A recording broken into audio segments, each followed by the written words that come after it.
Who is going to double down on tight ends first? Where will Kadarius Toney go tonight? And can the pros keep up with the Joes in tonight's proceedings? Follow along with the live draft board tonight. Watch our pick-by-pick analysis as we call the action from the 2023 FFPC Pros versus Joes, the Garrison Pub, League number 2, to see who's going to win a 2024 FFPC Main Event squad. We've got a great show for you. Farrell Elliott and Dave Tripoli are here. I'm Eric Balkman. Stick around. Your high-stakes fantasy football hour starts shortly. It's going to start about right now. The pressure, I've seen greater men than need a lesson.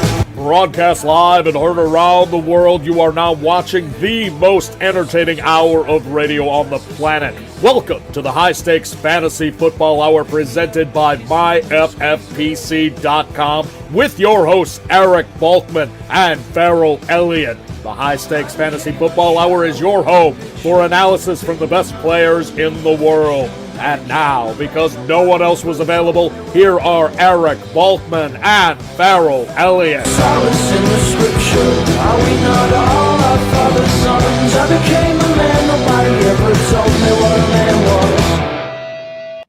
Thank you, Rob. Greetings and salutations to all you Bulkaholics and Farrelliacs. Welcome to the latest episode of the High Stakes Fantasy Football Hour presented by MyFFPC.com. I'm your slightly above average host, Eric Balkman. My co-hosts are the definitive commissioner of fantasy football, Farrell Elliott, and the well-spoken and well-experienced Dave Tripoli. Tonight, we have the second of 6 special episodes for you. It's the 2023 FFPC Pros versus Joes, the Garrison Pub, League number 2.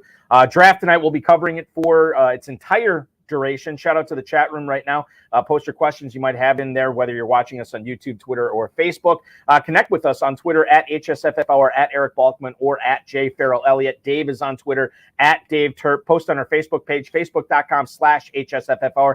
You can email the show at the inbox, highstakesfantasyfootball@gmail.com. We'll try to get to all the chat room points, the tweets, the comments, everything tonight throughout the live broadcast. Shout out to the hard work of our producer and mutual friend, Rob, and our audio engineer, my best friend, Bryce. As a reminder, at midnight Pacific time tonight, that is indeed the deadline for the 2023 FFPC Main Event early draft slot announcement. When you pay for your team in full, you're going to get your draft slot on July 31st. So time is ticking on that. You basically got a little bit less than 6 hours. If you already have a team, you want to get some more, you can get $400 off each additional team that you add on. Square those balances away now at myffpc.com. I'll bring up the draft board and bring up my buddy Dave Turp right now. Turp, what's up, man? How we doing? We're doing good. This draft is flying along. I feel like we got to get cooking on this. I'm going to bring Farrell in a second, but I'll take you through the first round here, ladies and gentlemen. The pros are in the odd slots tonight. The Joes are in the evens. John Hansen from FantasyPoints started off the draft with Jamar Chase. Bit of a surprise there, but we'll get Turp and Farrell's thoughts on that. Travis Kelce to Scott Kikoen at the 102, followed by Justin Jefferson, who Derek Brown has to love getting at the 103 tonight. He's going to join us on the program as well before we sign off. Cooper Kupp is going to be Jeffrey and Alan Eidelman's pick at the 104. Tyreek Hill off the board to Best Bell Fantasies, Bradley Stalder. Bijan Robinson off the board to David Hubbard at the 106. Peter Overzet from Fantasy Life grabs Christian McCaffrey at the 107 tonight. What a fascinating first seven picks tonight. Austin Eckler to Frying Pan Inc. That is the 2020 2021, KFFSC main event champs Brad Petri and Darren Larson taking Eckler at the 108. Stephon Diggs to Brian Drake and Dwain McFarland from Fighting Chance Fantasy as well as Fantasy Life. CeeDee Lamb off the board to the 110 tonight. That's Roy Parenzuela and Corey Hanstein. A.J. Brown to Nelson Verbit from Dynasty Depot, and then Amon-Ra St. Brown to Al Leach tonight, drafting from the 12 spot. That is the first round. I'll bring in my good buddy Farrell Elliott right now, the KFFSC commissioner. Check out all his work at kffsc.com. Farrell, happy Monday night to you, man. Guys, how are you? Turp, how are you? I've never had such a fantastic opening act as Dave Turp. Thank you. Turp came on, and then I followed. I'm here to please. Turp would get, if I was touring, Turp would get a solid 45 minutes. It would be strong. Thank you. Very impressive. But now we'll do a duet on stage. It's all going to be great. It really is. It's going to be great. And John Hansen made sure the start of this draft was great. Terp, Jamar Chase at the 101 tonight. I guess, if he's your guy and you like him better than Jefferson, Kelsey, and McCaffrey, you got to get him there. How surprised are you to see Chase go at the one spot? How many times have you seen Chase go 101 this year? Not a lot, but I mean, he's my 101, so I don't have any issues, with the pick. It's not like a big margin or anything like that. I have no issues taking Jefferson or Chase. To me, they're very, very neck and neck. I have Chase slightly. Just in my opinion, a better playoff schedule, but no real issues. The top 3 picks have been pretty set in stone for a little bit now with Kelsey, obviously with the tight end premium going in the top 3. There's no issues there. Farrell, when I look at the top 7 tonight, I am a little bit perplexed to see a guy who normally goes at the 104 in the FFPC Best Ball Tournament, which you can play for at myffpc.com. $200,000 grand prize, $125 entry fee. Normally, McCaffrey's at the 104. In fact, the latest he has gone in the FFPC Best Ball Tournament, the same format as this, as far as scoring, lineup submission, everything like that, the latest he has gone has been the 106. He falls to the 107 tonight. Peter Overzet had to be loving life to get McCaffrey that late. What are we missing here in McCaffrey that he fell so far? Peter and the gang live a charmed life. No, that's an anomaly that won't happen again. You could equally say Austin Eckler is an anomaly. There's no way that Frying Pan Inc. should have got Eckler at that point, and then they put Devontae Adams with him, which you can put Adams in front of a variety of these other guys that have been drafted in front of him, and so they're off to a fantastic start. What do you guys think about Travis Kelce? No, I asked the question wrong. What do you guys think about the next group of tight ends after Travis Kelce? Because this is something that I wanted to ask Terp about. I don't think you can overdraft Kelce, but I think the fact that Kelce is going so high leads other drafters to taking the other tight ends in that tier, but are really not. Kelce's in a tier of his own is what I'm trying to say. I think it leads to Andrews, Hawkinson, and Kittle being overdrafted, because I think the fantasy drafters think that they're getting Kelce light and they're getting Kelce nothing out of those other guys. Well, not only that, and Terp, I'll let you answer that question, but is there sort of a panic when you see Kelce go in the first couple of picks, that if you want your elite tight end and you see Mark Andrews gets gobbled up in the second round here by Overzet, is there a panic out there? Like, if you want an elite tight end, you got to grab them because you don't know what these guys are capable of. I mean, to me, it's Mark Andrews. I mean, we're talking about tiers. It's Kelce, then Mark Andrews, and then pretty much the next 4 or 5 guys are the same to me. I just think Andrews, new offense, new offensive coordinator, Lamar being healthy. The receivers have a lot of questions right now. Bateman, not 100% healthy. Zay Flowers being a rookie. Odell coming back off, major injury. So there's definitely some worry there. I just think Andrews going to get peppered with targets.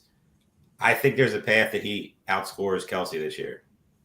It's entirely possible. And we're through 2 rounds. We only have 2 tight ends off the board. I'll get through the second round here. Jalen Waddle goes to Al Leach. He starts off with a pair of receivers. Nick Chubb is going to go to Nelson Verbit to go with his beloved A.J. Brown and the 11 spot. Fly, Eagles, fly there for Nelson Verbit and Dave Turp.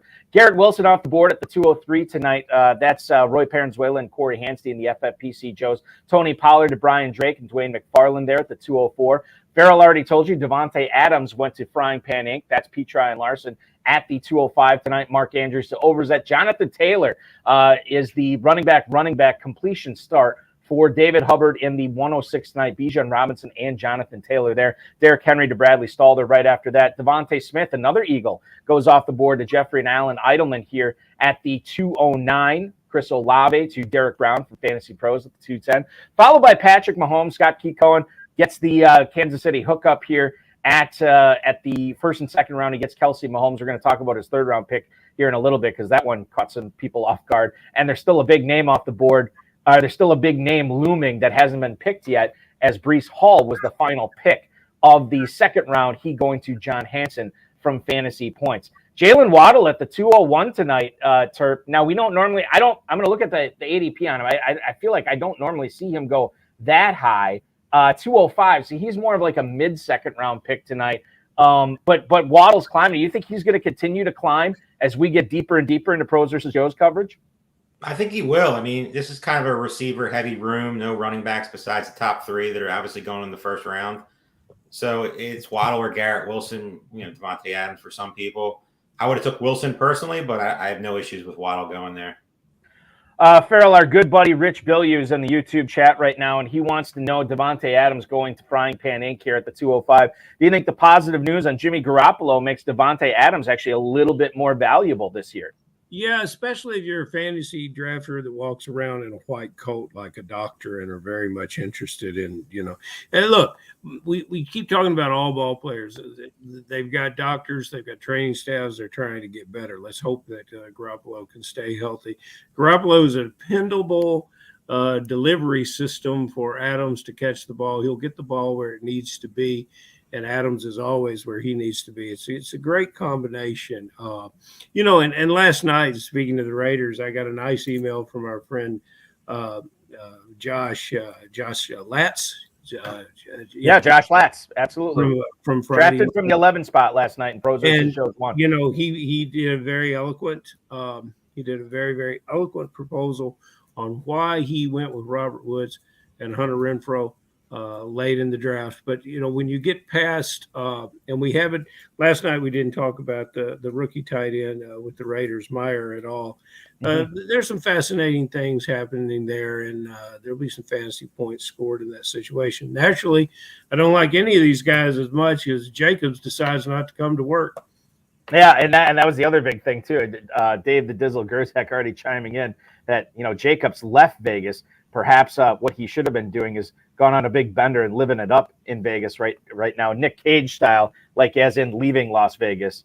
The way that Nicolas Cage left Las Vegas, at least his character, was a little bit different than the way Josh Jacobs left Las Vegas today. Third round, guys, a lot to discuss here. Jerry Jeudy to John Hansen at the 301. Scott Keycohen says, I know I took Patrick Mahomes at the 211. I'm doubling down. I'm getting Jalen Hurts at the 302. Top two quarterbacks off the board go to the same team tonight. Keycohen gets Mahomes and Hurts. Ramondre Stevenson at the 303. T. Higgins to Team 4 tonight. Team 4 is Jeffrey and Allen Edelman, the FFPC Joes. They start off with three straight receivers tonight. Jameer Gibbs at the 305. Saquon Barkley falls all the way to the 306 tonight to join Bijan Robinson, Jonathan Taylor in a mega backfield for David Hubbard's squad. Saquon Barkley's ADP normally 207. He falls to the 306 tonight. Two more quarterbacks off the board in the third round. Lamar Jackson to Overzet, Josh Allen to Petri and Larson. Then we get Josh Jacobs going at the 309 to Drake and McFarland. TJ Hawkinson is the third tight end off the board, and he goes to the 310 spot tonight to Parenzuela and Hanstein. DK Metcalf and Keenan Allen round out the third round to Verbit and Leach, respectively. Terp, what's going on? Keycohen, what does he know that we don't? Why is he going with two quarterbacks in the first three rounds? The first two quarterbacks off the board go to the same team. I don't think I've ever seen that in Pros versus Joes before. Speechless. I mean, there's nothing really can say. I mean, taking Mahomes with Kelsey makes total sense at that spot. A lot of the, solid value with, guys like Olave and Smith didn't fall to you. So you take the guy that, is the most popular stack that there was last year. But taking Jalen Hurts, even if you take Goddard here, it just makes no sense. I know it's like you're going for first and nothing else matters, but in this format, no. In any format, no. I mean, it's just you're wasting all this draft capital on two of the best, obviously quarterbacks right now going, but so many things can go wrong. You're just setting yourself up in a league that receivers are going to start getting gobbled up. All these running backs got gobbled up after you. How you pass on Saquon Barkley there? I don't get it. Farrell, go ahead, Farrell. I'm just shocked at this. Scott got confused out of the number 2 spot because he thinks Terp is in the league, not just commenting on the league. That's fair. I mean, sometimes people get a Terps little would have taken Hurts, and Stevenson's going the right place. The best pick in this round, of course, you could have predicted the Frying Pan Inc. would grab Josh Allen. I wish I could predict who they would grab the next round because they're on the clock, but I can't. TJ Hawkinson is the best pick in this round. Weren't Barkley and Jacobs in the middle of the third round last night? There was no further depression from them. This is a good round. I think Team 10 got the best pick with Hawkinson. I want to look up that Barkley and and Jacobs to see where they went last night. And I know I'm checking the boards right now because to me, oh my God, and David Hubbard doubling down on or quadrupling down on running backs here. Just a fantastic running back. He start loves there. getting funky in these drafts. Yeah, Yeah, and Hubbard wants us to talk about him, and I love him. I'd really talk about him if he'd come to Kentucky. You know, I can't find it on the map. Turpin, there's a groundswell of support coming in here that says you should be in Kentucky, although we know that won't happen this year. I keep hearing the chants. The chants are getting louder. I'm not going to lie. They're getting louder. Your support comes online, but people want you in the room, Terp. And 5% chance. You know what I would like to see, team? Last week. I would like to see Team 2 at the 4-5 turn take Dallas Goedert. That's what I really would like to see. That makes the most sense. And then I would be very, very happy with his plan. I'll tip. Yeah, it'd be great. Bulky. Saquon Barkley went in the mid-second round last night. I saw it. 208 is where he went. Josh Jacobs did go in the middle of the third. He went at the 307. Farrell, can you talk about the mega running back start that David Hubbard has here with Robinson, Taylor, Barkley, and Harris? And you only have to start 2 running backs in this format, but you also have 2 flexes. He is absolutely loaded. I don't know how many more. I mean, you can almost stop taking running backs at this point and just call them receivers, tight ends, and quarterback, right? Well, yeah, and I like a lot of receivers that are still on the board, and there is 1 or 2 tight ends that's going to keep him close to the performance of some of these guys that we see coming off the board so soon. And it, he wants to, he wants to mix it up a little bit, and why not? And now when Barkley does come back, let's hope when Barkley does come back, he's going to have a machine. But I think his best pick is Harris in the middle of the 4th. Yeah, and let's get to the 4th round here, guys. Travis Etienne went at the 401, the first running back drafted by Al Leach.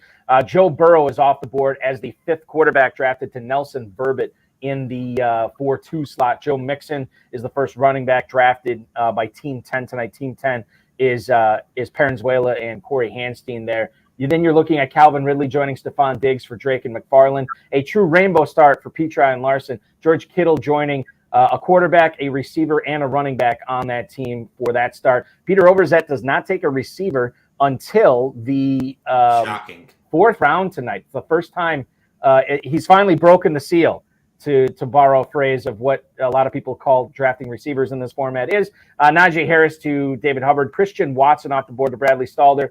And then you're looking at 4 receivers for Team 4 here. Those are the Edelman brothers. Mari Cooper joining Kupp, Devontae Smith, and Higgins there. Darren Waller, 5th tight end chosen, 2nd one of the 5th round. He goes to Derek Brown. DeAndre Hopkins, the first receiver drafted by Keekon, and then Kyle Pitts off the board as the 6th tight end and the first one chosen by FantasyPoints.com's John Hansen. So a lot to unpack in this 4th round here. Terp, you were just talking about it.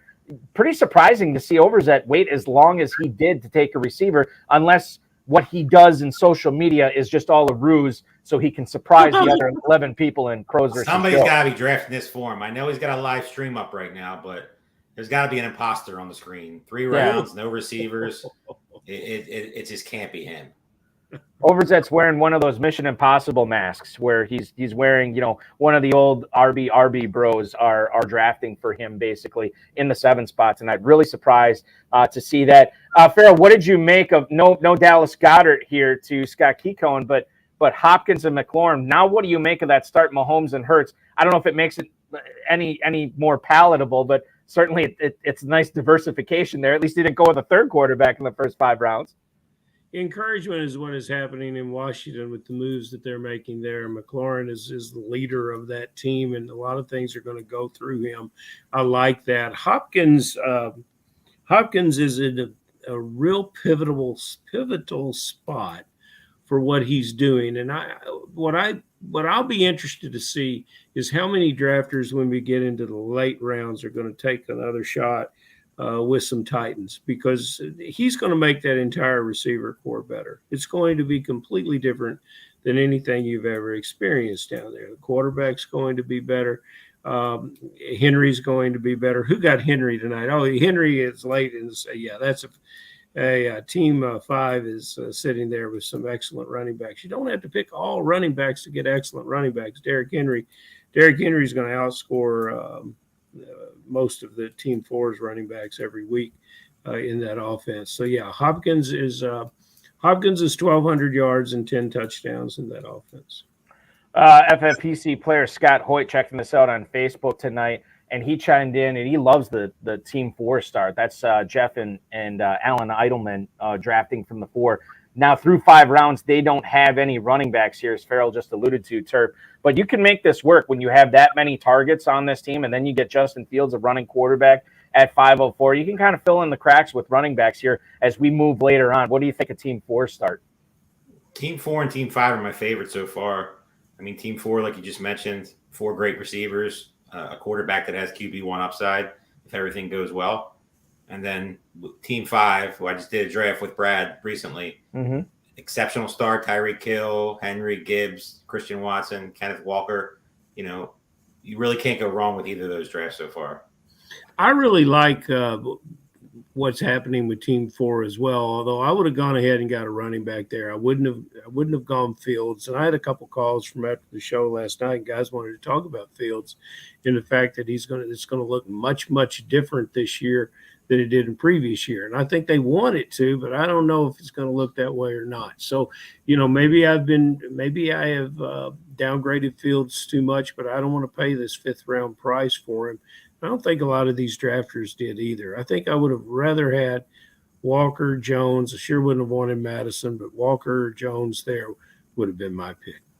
We are just about through the 5th round here. Trevor Lawrence to John Hansen. That's his starting quarterback at the 501. I already told you McLaurin goes to Scott Keycohen at the 502. Justin Herbert and Justin Fields, back-to-back Justin signal callers. Herbert to Brown, and then Fields to the Eidelmans. Kenneth Walker is the 3rd running back chosen by Bradley Stalder from Best Ball Fantasy. Dallas Goedert finally goes off the board at the 506. Tight end 7 tonight to David Hubbard's team. 5 rounds, nary a receiver, and I know he is not worried at all. Drake London joining Deebo Samuel in the wide receiver room for Peter Overzet's squad in the 7 hole. Aaron Jones and Austin Eckler will be the backfield for Petri and Larson, at least the top 2 running backs there. Mike Williams off the board tonight at the 509, joining Brian Drake and Dwain McFarland's team. Brandon Ayuk to Team 10 tonight, Parenzuela and Hanstein. Alexander Madison to Nelson Verbit squad. Madison is the 2nd running back chosen there. And then another team loading up on receivers, Al Leach's squad from the 12 hole tonight. He gets Christian Kirk as wide receiver 27 off the board, and we are through 5 rounds here. Turpa, let me throw this to you. Do you have a preference, and maybe format matters, maybe it doesn't? Do you have a preference in the back-to-back Justin quarterbacks here that went between Herbert and Fields? Derek Brown had his choice between the 2. He went with Herbert over Fields. Your thoughts here? It's Herbert over Fields for me too. I mean, I like both of them. I'm not going to discount anything. Fields definitely has a ton of upside, especially with his rushing ability. But I'm sky high on Herbert. I'd take him in every draft if I could. I mean, just if you're waiting and you're not getting one of the top 3 guys, he's the guy that I'm targeting. Yeah. So the other player I wanted to mention here, Aaron Jones, and again, maybe this is more of a question for me, but Farrell, I continue to think that this guy's going too late. We know what Turp thinks of the Packers offense here. He's very high on it. Your thoughts on Aaron Jones falling to the 508 for Petri and Larson here as their 2nd running back? You don't want to let players ever drop to these guys, because they'll just chew you up, and they know value and they know where to get it. They draft all the time, so they know what they're waiting on, and it's they don't have to consult Darren's Mojo book because they have it memorized. I'm not gonna tease who they drafted in the 6th round there, but I don't like their 6th round pick. Balky, we can't get out of the 5th round until Turp and I talk about Dallas Goedert because I think this is one situation that we can agree on that we love Dallas Goedert and think he becomes a steal here as the only tight end drafted in the 5th round. When you look at his numbers, you got to remember it's just 12 games last year. If this player can get a full season in, he could look at the type season that as a healthy player in this offense with the maturation of the quarterback and what's happening with the running game with Sanders moving on, he could have a Hawkinson-like year. And man, that would be great value if he did for that team. 100% agree with you. on all aspects. He's Yeah, well, definitely later on we'll one. talk about Ezekiel Elliott, and the love fest will end. I think Dave Hubbard, somebody's drafting his team tonight. So, what's? I mean, I don't pay as close attention as I should to individual team builds as far as which FFPC player is doing it. You tell me, Terp. I mean, 5 running backs in the first 6 rounds and a tight end. He's really loading up at the position. He's going to have to pound receivers here at some point. Are you surprised by the Akers pick in the 6th round? 100%. He's one of the best in the game. So he could be messing around. He could be just trying to do something different, zigging when everybody's zagging. Do I think it's going to work in this format? No, but I mean, like I said, he's one of the best in the game. Receivers are going to get ugly here soon, so I would think he's going to pound them soon. He loves dumpster diving in the quarterback ranks, so I don't expect to see them anytime soon. But receivers, you would think, got to be the next 4, maybe 5 picks. Well, you know what? They are going to get ugly. They get a little prettier as you get to the double digits, but I agree with Terp. 7, 8, and 9 receivers, picking some of those guys there is it gets a little difficult because there's a lot of good players left on the board that you would want to pick in those numbers. And when you're forced to begin to pick a receiver, that's not a good place to be in. Oh, there's a good one that just went off the board. Yes, for sure. Now I gotta point this out. Scott Hoyt, and let's talk about this strategy, Farrell. He thinks that Hubbard's playing defense here, taking running backs off the table for other teams. And we do look at some of the teams out here. Key Cohen has no running backs. John Hansen only 1 running back so far. Overzet only has 1 running back. Parenzuela and Hanstein only have 1 running back, and then obviously Al Leach in the 12 spot only has 1 running back. If you see something like this happening in the middle of your draft, again, from the 6th spot, does that make you change your draft strategy in the middle of it and maybe go a little bit deeper into your running back bag that you probably didn't plan on doing as early as you are now because of what Hubbard's doing? Well, hell no, because if the least important fantasy football position on your FFPC team is the backup running back, the number 2 running back.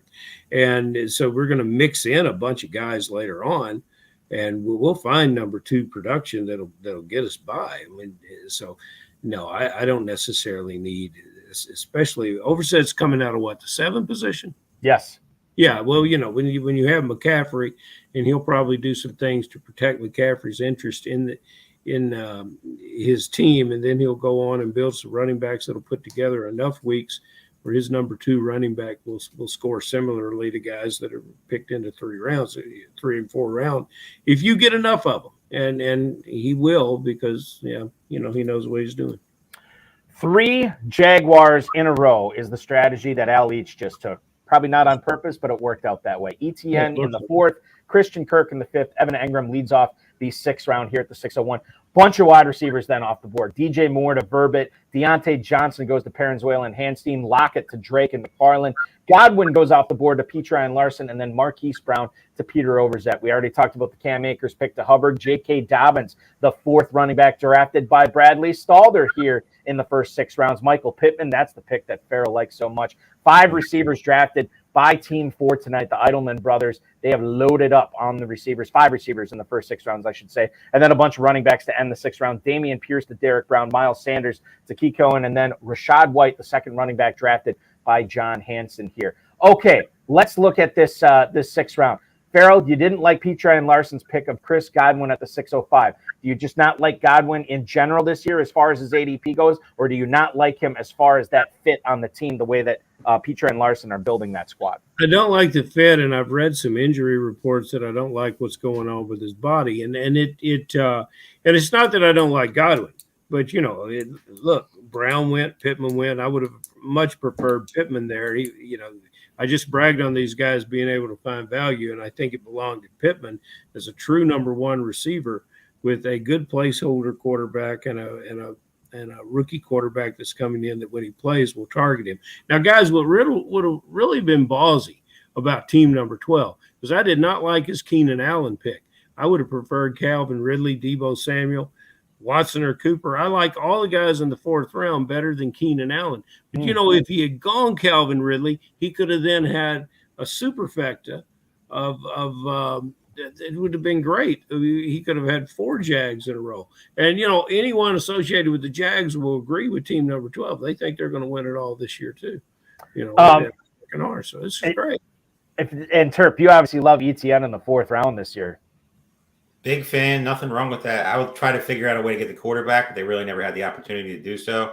With Lawrence going a little earlier than he's been going. But that team's a great team to bet on this year. The offense is clear-cut in that division, best team, probably 3rd, maybe 4th best team in the AFC behind KC and the Bengals. The future's up for them, and the time is now. I mean, it's really hard not to like what they're building there. The offense is, you're getting maybe the wide receiver 1 on the team, definitely the running back 1, and the tight end who just signed a nice deal. I wouldn't take 3 guys from the same team, but if you're going to do it, that's a good team to do it from. But he would have taken 4 because he wanted Ridley too besides Allen. Didn't you want Ridley besides Allen? Come on, sir. I'm Keenan Allen over Calvin Ridley. Sorry. I'll bet on the Chargers over the Jags this year, offensive-wise. I'll tell you one thing, a little insider thing, guys, on the Jags. The front office talent that they're assembling and the coaching talent, this team's got the best people around the room with some very good ascending players. I like the Jags this year. I absolutely love Kirk. We have not. Well, I think we touched on it a little bit. I want to get back to Bradley Stalder start here. Henry, Jahmyr Gibbs, Kenneth Walker, now J.K. Dobbins. 4 running backs in the first 6 rounds. He takes Mike Evans in the 7th here. No tight ends, no quarterback so far. I think he is the only team that does not have either one. Yeah, he does not have either one right now. What do you make a Stalder start here with all these backs and a few receivers as well? I like it. I like it a lot, actually. I mean, tight ends right now, if you're not getting one of the 5 in a row, the Hawkinsons, the Goddards, the Kittles, the Pitts, the Wallers, to me, it's just wait and just take a couple of them and hopefully one of them breaks out like they do every year. Receivers, Mike Evans, I'm not really crazy about the Bucs offense this year, but Mike Evans has plenty of touchdown upside, even with Dusty Baker Mayfield. And the running backs outside of Hubbard's team right next to him are by far the best. If Walker takes that job, the future is with that team, this could be a league winner. I was talking. Go ahead, Farrell. Well, our beloved John Terry in the chat room joins a lot of people from the Philadelphia area that really like to throw shade on talented running backs around the league.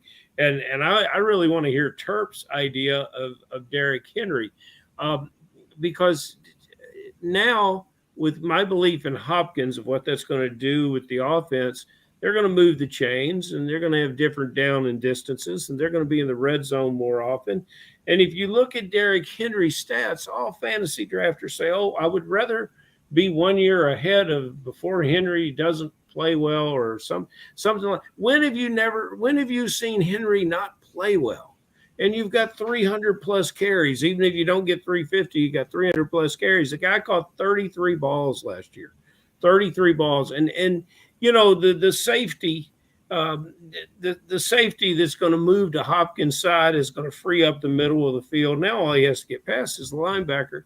This is a fabulous situation for this player. And, congratulations to team number 5 with what they're putting together. It's a fantastic mixture of opportunity, age, and youth. He's got, in his receivers, he's got Christian Watson, an ascending player. He's got Evans, who I believe will be catching touchdowns from trash. He's got Tyreek Hill. This is team 5 is a team. Team 5 is Bradley Stalder from bestbellfantasy.com. One of the pros tonight. He's a pro. A pro's putting together a team like that. A pro is putting together a team like that. You got it. Let's get through the 7th round. As a wingman. Jordan Addison, another pro, drafted him tonight. That's John Hansen from FantasyPoints.com. David Montgomery and Alvin Kamara off the board to Key Cohen, and then Derek Brown from FantasyPros takes Kamara as his 3rd running back.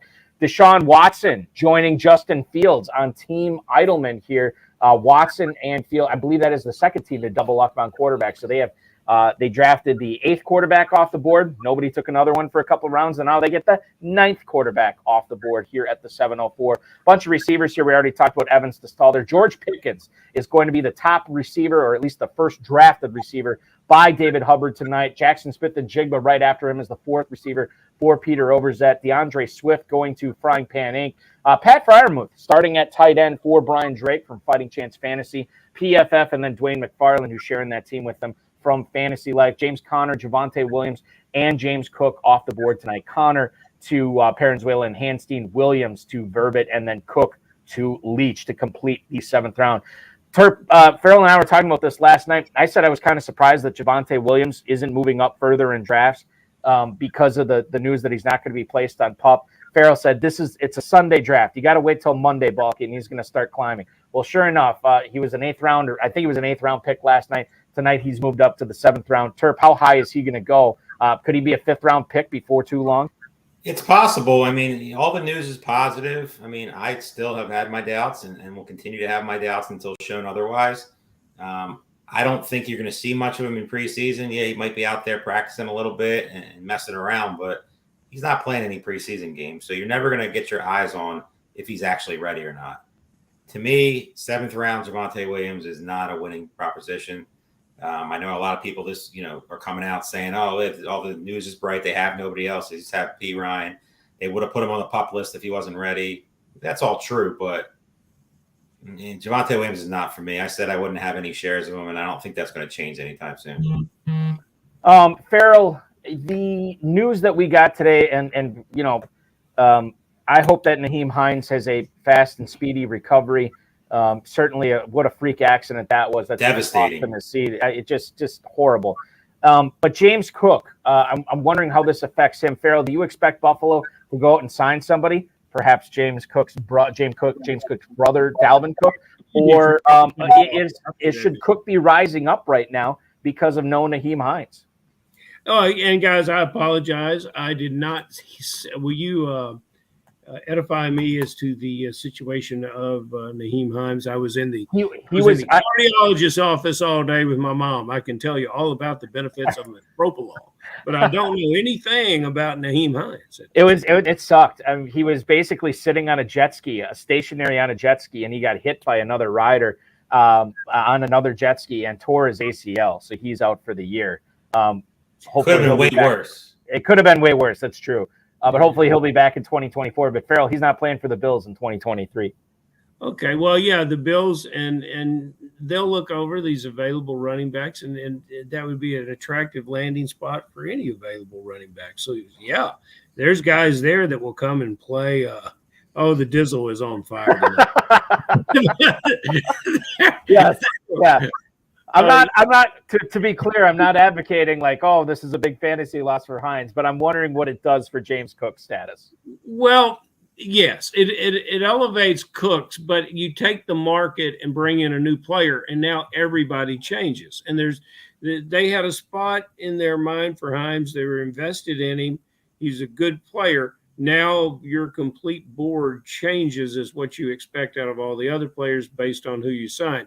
Or based on what Buffalo likely does, they'll go out and sign another possession receiver. It's Lucky Beasley's off the market. They would be running to Beasley if he was available. So, no, Cooks is looking at a good year no matter who's there. It's not often we see a team double up on quarterback before they take their first running back. That's crazy. We saw it not only once, but we saw it twice tonight with the Idlemans taking Deshaun Watson as their second quarterback before taking Samaje Perine in the 8th round. Terp, this is not something I would do. Can you tell me the thought process or what you think the thought process might have been in doubling up with Fields and Watson here in the 5th and 7th for Team Idleman in the 4 spot? I mean, I don't think I would do it. I mean, it's worked out for him, and it probably will work out because they're just going to pound running backs here coming out. But they also don't have a tight end, so it's just you're behind the 8 ball in 2 positions. If anything falls, you really can't take anything. You can't – if a receiver that is falling right now, who I don't believe has been drafted, falls to you, you can't take him. And it's like you got to try to fill out the room, and you're kind of just – when you're starting 5 receivers, 2 quarterbacks before anything else, you're just so no matter the format. Can it work? Of course it can work, but to me it's a flawed system, and it's a system that it has to be the perfect storm for it to work out for you long term. We are through 8 rounds here, gentlemen. David Njoku, 801 tonight, doubling up on tight end. I think the first team to double up on tight ends tonight was Al Leach. He gets Evan Engram in the 6th, and then he goes ahead and drafts David Njoku, a guy who went to Josh Latz from the 11 spot last night. He goes to the 12 tonight. David Njoku backing up Engram for Leach. Treylon Burks off the board to Nelson Verbit, followed by the second team to double up on tight ends. Tyler Higbee joining TJ Hawkinson to Parenzuela and Hanstein there. Jahan Dotson is going to be the number 5 receiver for Drake and McFarland. Dak Prescott now joining Josh Allen on FPI's team here from the 8 spot. Prescott at the 805. Gabe Davis, the 5th straight receiver drafted by Peter Overzet here. Then you're looking at Elijah Moore to David Hubbard, Tua Tagovailoa pairing up with Tyreek Hill for Bradley Stalder's team from the 5-hole. Samanje Piran, the first running back drafted by Team Idleman. Then Quentin Johnston, the 3rd receiver drafted by FantasyPros Derek Brown. Isaiah Pacheco off the board to Scott Kikon. And then Sky Moore wrapping things up in the 8th round. The 8-12 tonight, wide receiver 43 for John Hansen and FantasyPoints. Terp, clearly, didn't Pete Overzet just have a kid a few months ago? Maybe he was on daddy duty and first 3 rounds, but so far he's back on brand real quick. That's what I'm saying. I think he had the babysitter drafting for him the first 3 rounds while he was handling the kid, and now he has given the duties of the brand new baby Overzet back to the babysitter, and he has taken over this squad with 5 straight receivers. He's on the clock here in the 9th round, but Deebo Samuel, Drake London, Marquise Brown, Jackson Smith-Njigba, and Gabe Davis. Terp, this is what we're normally used to seeing from an Overzet squad. 100%. He's back on brand. I expect another receiver here. He has his anchor running back with McCaffrey. Obviously solidified the Jackson Andrews. It all makes sense now. He's probably, in my opinion, 2nd, maybe 3rd best team so far. The other thing, and I'll bring this up from the Dizzle in the YouTube chat right now.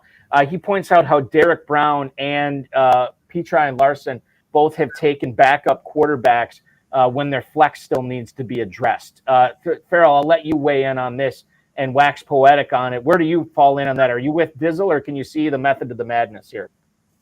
Well, look, I'm with Dizzle all the time. Dizzle says it, I don't want to be painted as a yes man, but you're known by the company you keep. And when you're keeping company with Dizzle, you're in good company. 100%. Now, I have some things I would like to comment about in the 8th round. May I?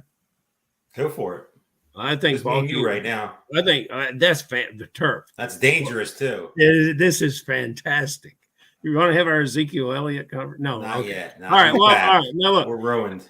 Okay. First of all, there's no way Sky Moore should be available here in this 8th round. I don't understand now. Pardon me. Especially now. Tony. Yeah. And so then, we talked favorably about Tony last night. Even before this latest incident, I looked it up. I had to check myself on that. It's 34 possible games in Tony's career. He's been available for 19 of them. We're concerned about contract availability.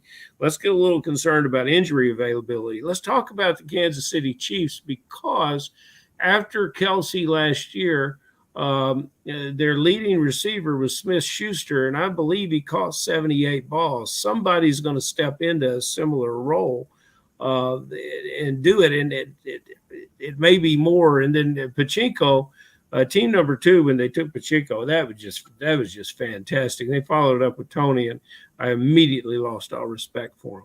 But nevertheless, it's a long draft, and so we come and go with the respect. But that's what it confuses me so much. An offensive juggernaut of the Kansas City Chiefs, the Sky Moore and Pacheco going in the 9th round. I don't get it.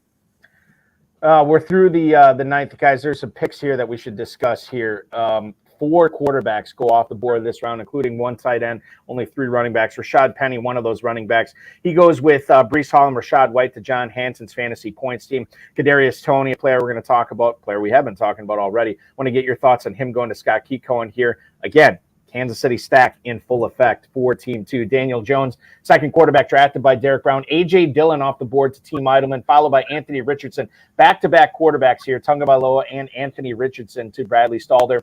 Michael Thomas is the third wide receiver drafted by David Hubbard. Rashad Bateman, the 6th straight receiver drafted by Peter Overzet. Brandon Cooks, the 3rd receiver selected by FPI. Cooks goes off the board. Wide receiver 47 at the 9:08 tonight. Geno Smith, the first quarterback selected by Brian Drake and Dwain McFarland. Kirk Cousins, the first quarterback selected by Team 10, Roy Parenzuela and Corey Hanstein.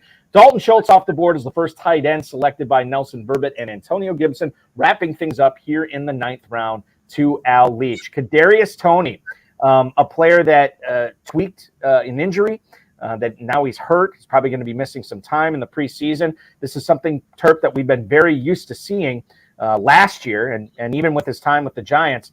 But wide receiver 44 in the 9th round, when you already have Kelsey and Mahomes, maybe it makes some sense there. I tweeted today, if Kadarius Toney beats me, I can sleep good at night. I think I liked that tweet, if I remember correctly. That was good. It's the truth, and it's something I'm going to stand by.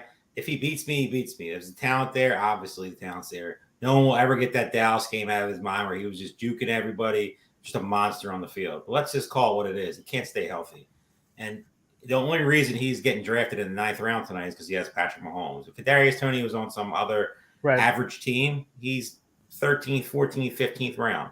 If not, he's DJ Chark possibly down deep in Carolina. He's Wan'Dale Robinson. Wan'Dale Robinson, another one.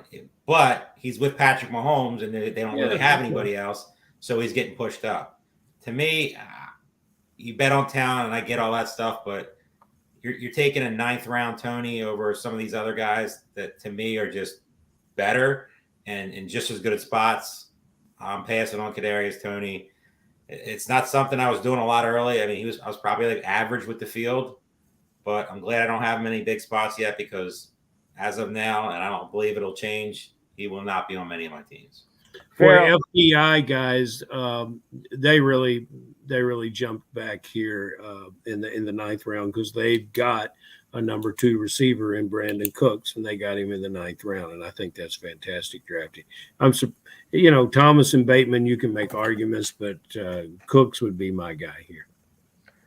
Farrell, we know what Terp's thoughts are on Toney. If we look at the Fantasy Mojo, if we get the Mojo on him. By the way, if you are playing in the FFPC and you have not subscribed to FantasyMojo.com, make sure you're doing that. Darren Armani, not only the godfather of that website, he's the godfather of the Pros versus Joe's competition, puts that website together and the PVJ competition every year. Follow him on Twitter at Fantasy Mojo. Well worth it if you can swing it, which you should be able to if you're playing for $1 million in the main event or $1 million in the Fantasy Pros Championship.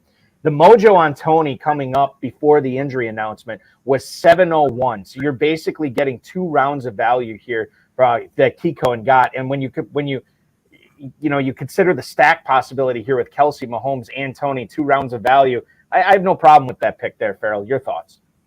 I didn't like it, and because of the other players that are on the board, and you're already sufficiently invested in this team. Let everyone else chase who's going to be the next Schuster.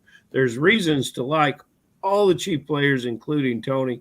Toney is not available, but Thomas is going to be counted on. Bateman is going to be counted on.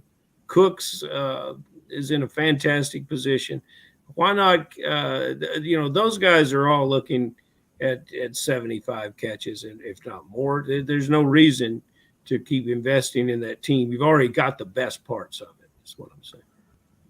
The 10th round is nearly complete. Let's take you through it right now. Jared Goff is the first quarterback selected by Al Leach. That's his number 1 quarterback there. Dalvin Cook, the aforementioned Dalvin Cook, goes to Nelson Verbit at the 10:02. Elijah Mitchell to Parenzuela and Hanstein at the 10:03 tonight as their number 3 running back. Aaron Rodgers backing up Geno Smith for Drake and McFarland. It's so funny. Rodgers would never do that in real life, but he does it here for Drake and McFarland. Dalton Kincaid, the 2nd tight end drafted by FPI. Zach Charbonnet, after Overzet does not take another running back since taking McCaffrey in the first round. He now takes his second running back in the 10th round, Zach Charbonnet, at the 10:06. Jameson Williams, the fourth straight receiver, drafted by David Hubbard. Zay Flowers off the board to Bradley Stalder, and then Brian Robinson, the third straight running back, drafted by Team Idleman there. That's Jeff and Alan Idleman. Cortland Sutton to the Fantasy Pros Pro, Derek Brown at the 10:10. Romeo Dobbs at the 10:11, and Chig Okonkwo off the board at the 10:12. I look at David Hubbard's team, and this is all the rage right now in the YouTube chat. People are saying somebody needs to tell Dave that he still needs to draft the quarterback. Dave knows he needs to draft the quarterback. In fact, Dave, the Dizzle Gerzak, has a solution. If he wants to go quarterback here in the 11-12, he could go with Derek Carr and Kenny Pickett for the double you-know-what stack. I'm not going to say it on YouTube. I don't want any problems with our channel, but you know what it is. Terp, should Hubbard be nervous at this point, not having a quarterback 10 rounds into this No, draft? he shouldn't be nervous. He's coming back from that weird start, 5 running backs and a tight end the first 6 rounds. He's coming back. Is a receiver the sexiest room out there? No, it's not, but it has plenty of potential. Pickens could easily be the number 1 receiver there. Elijah Moore could easily become the number 1 receiver for Watson. Michael Thomas could be healthy. Highly doubtful, but it's still possible. And Jameson Williams, after 6 games, could be a league winner. I mean, it's risky strategy, and it's my guess a strategy he would never use in a bigger, contest. But he's coming back, and there's plenty of quarterbacks left that he could easily mix around. He loves dumpster diving, and he's staying on brand right now. He is staying on brand. He's on the clock right now. Once again, David Hubbard's team start off with 4 straight running backs: Bijan Robinson, Jonathan Taylor, Barkley, Najee Harris. Then he briefly went to tight end in Dallas Goedert before getting Cam Akers. He's been peeing yellow ever since then. George Pickens, Elijah Moore, Michael Thomas, and Jameson Williams. Dave the Dizzle Gerzak in the YouTube chat right now saying that he loved the Jameson Williams pick at the 10:07. Farrell, what do you make about the 11:06 pick? Hubbard finally has his quarterback. Do you like it in Russell Wilson? No, I don't. But I love it. I can't particularly say why, who else I would have picked, because I'm not looking. I'm not looking at the available quarterbacks. Balky, why don't you give me 4 available quarterbacks real quick? 4 available quarterbacks that have not been selected. Let's see what I can whip up here for you. These are all players that Hubbard could have gone with instead of Russell Wilson. Derek Carr, Jordan Love, Kenny Pickett, Matthew Stafford, Kyler Murray. They're all still out there. Yeah, there's not a lot there. So I would defer to what Terp says, and I'm not going to love it, but I'm going to say it really doesn't matter, because he's going to put together 3. And, Terp, do you particularly love Wilson, or do you just think that's the best of what's left? I definitely like him. I like him over a couple guys that got drafted over him. Yeah, but why? What is about Wilson? Sean Payton, new regime, fresh start. Well, I agree. All those things are beneficial, but plenty of weapons. Yes, sir. I mean, a lot of the same ones you had last year. Up-and-coming tight end. I did say that last year, and I was totally wrong. Lost a lot of money on that disaster of a team. I'll be the first one to admit it, but it's a different year. You can't remember last year. Yeah, I'm not holding any grudges about Russell Wilson, but my goodness, if my strategy is to wait on quarterback, I'm going to look at my available. Am I saying he's going to be my starter like in a managed league? No.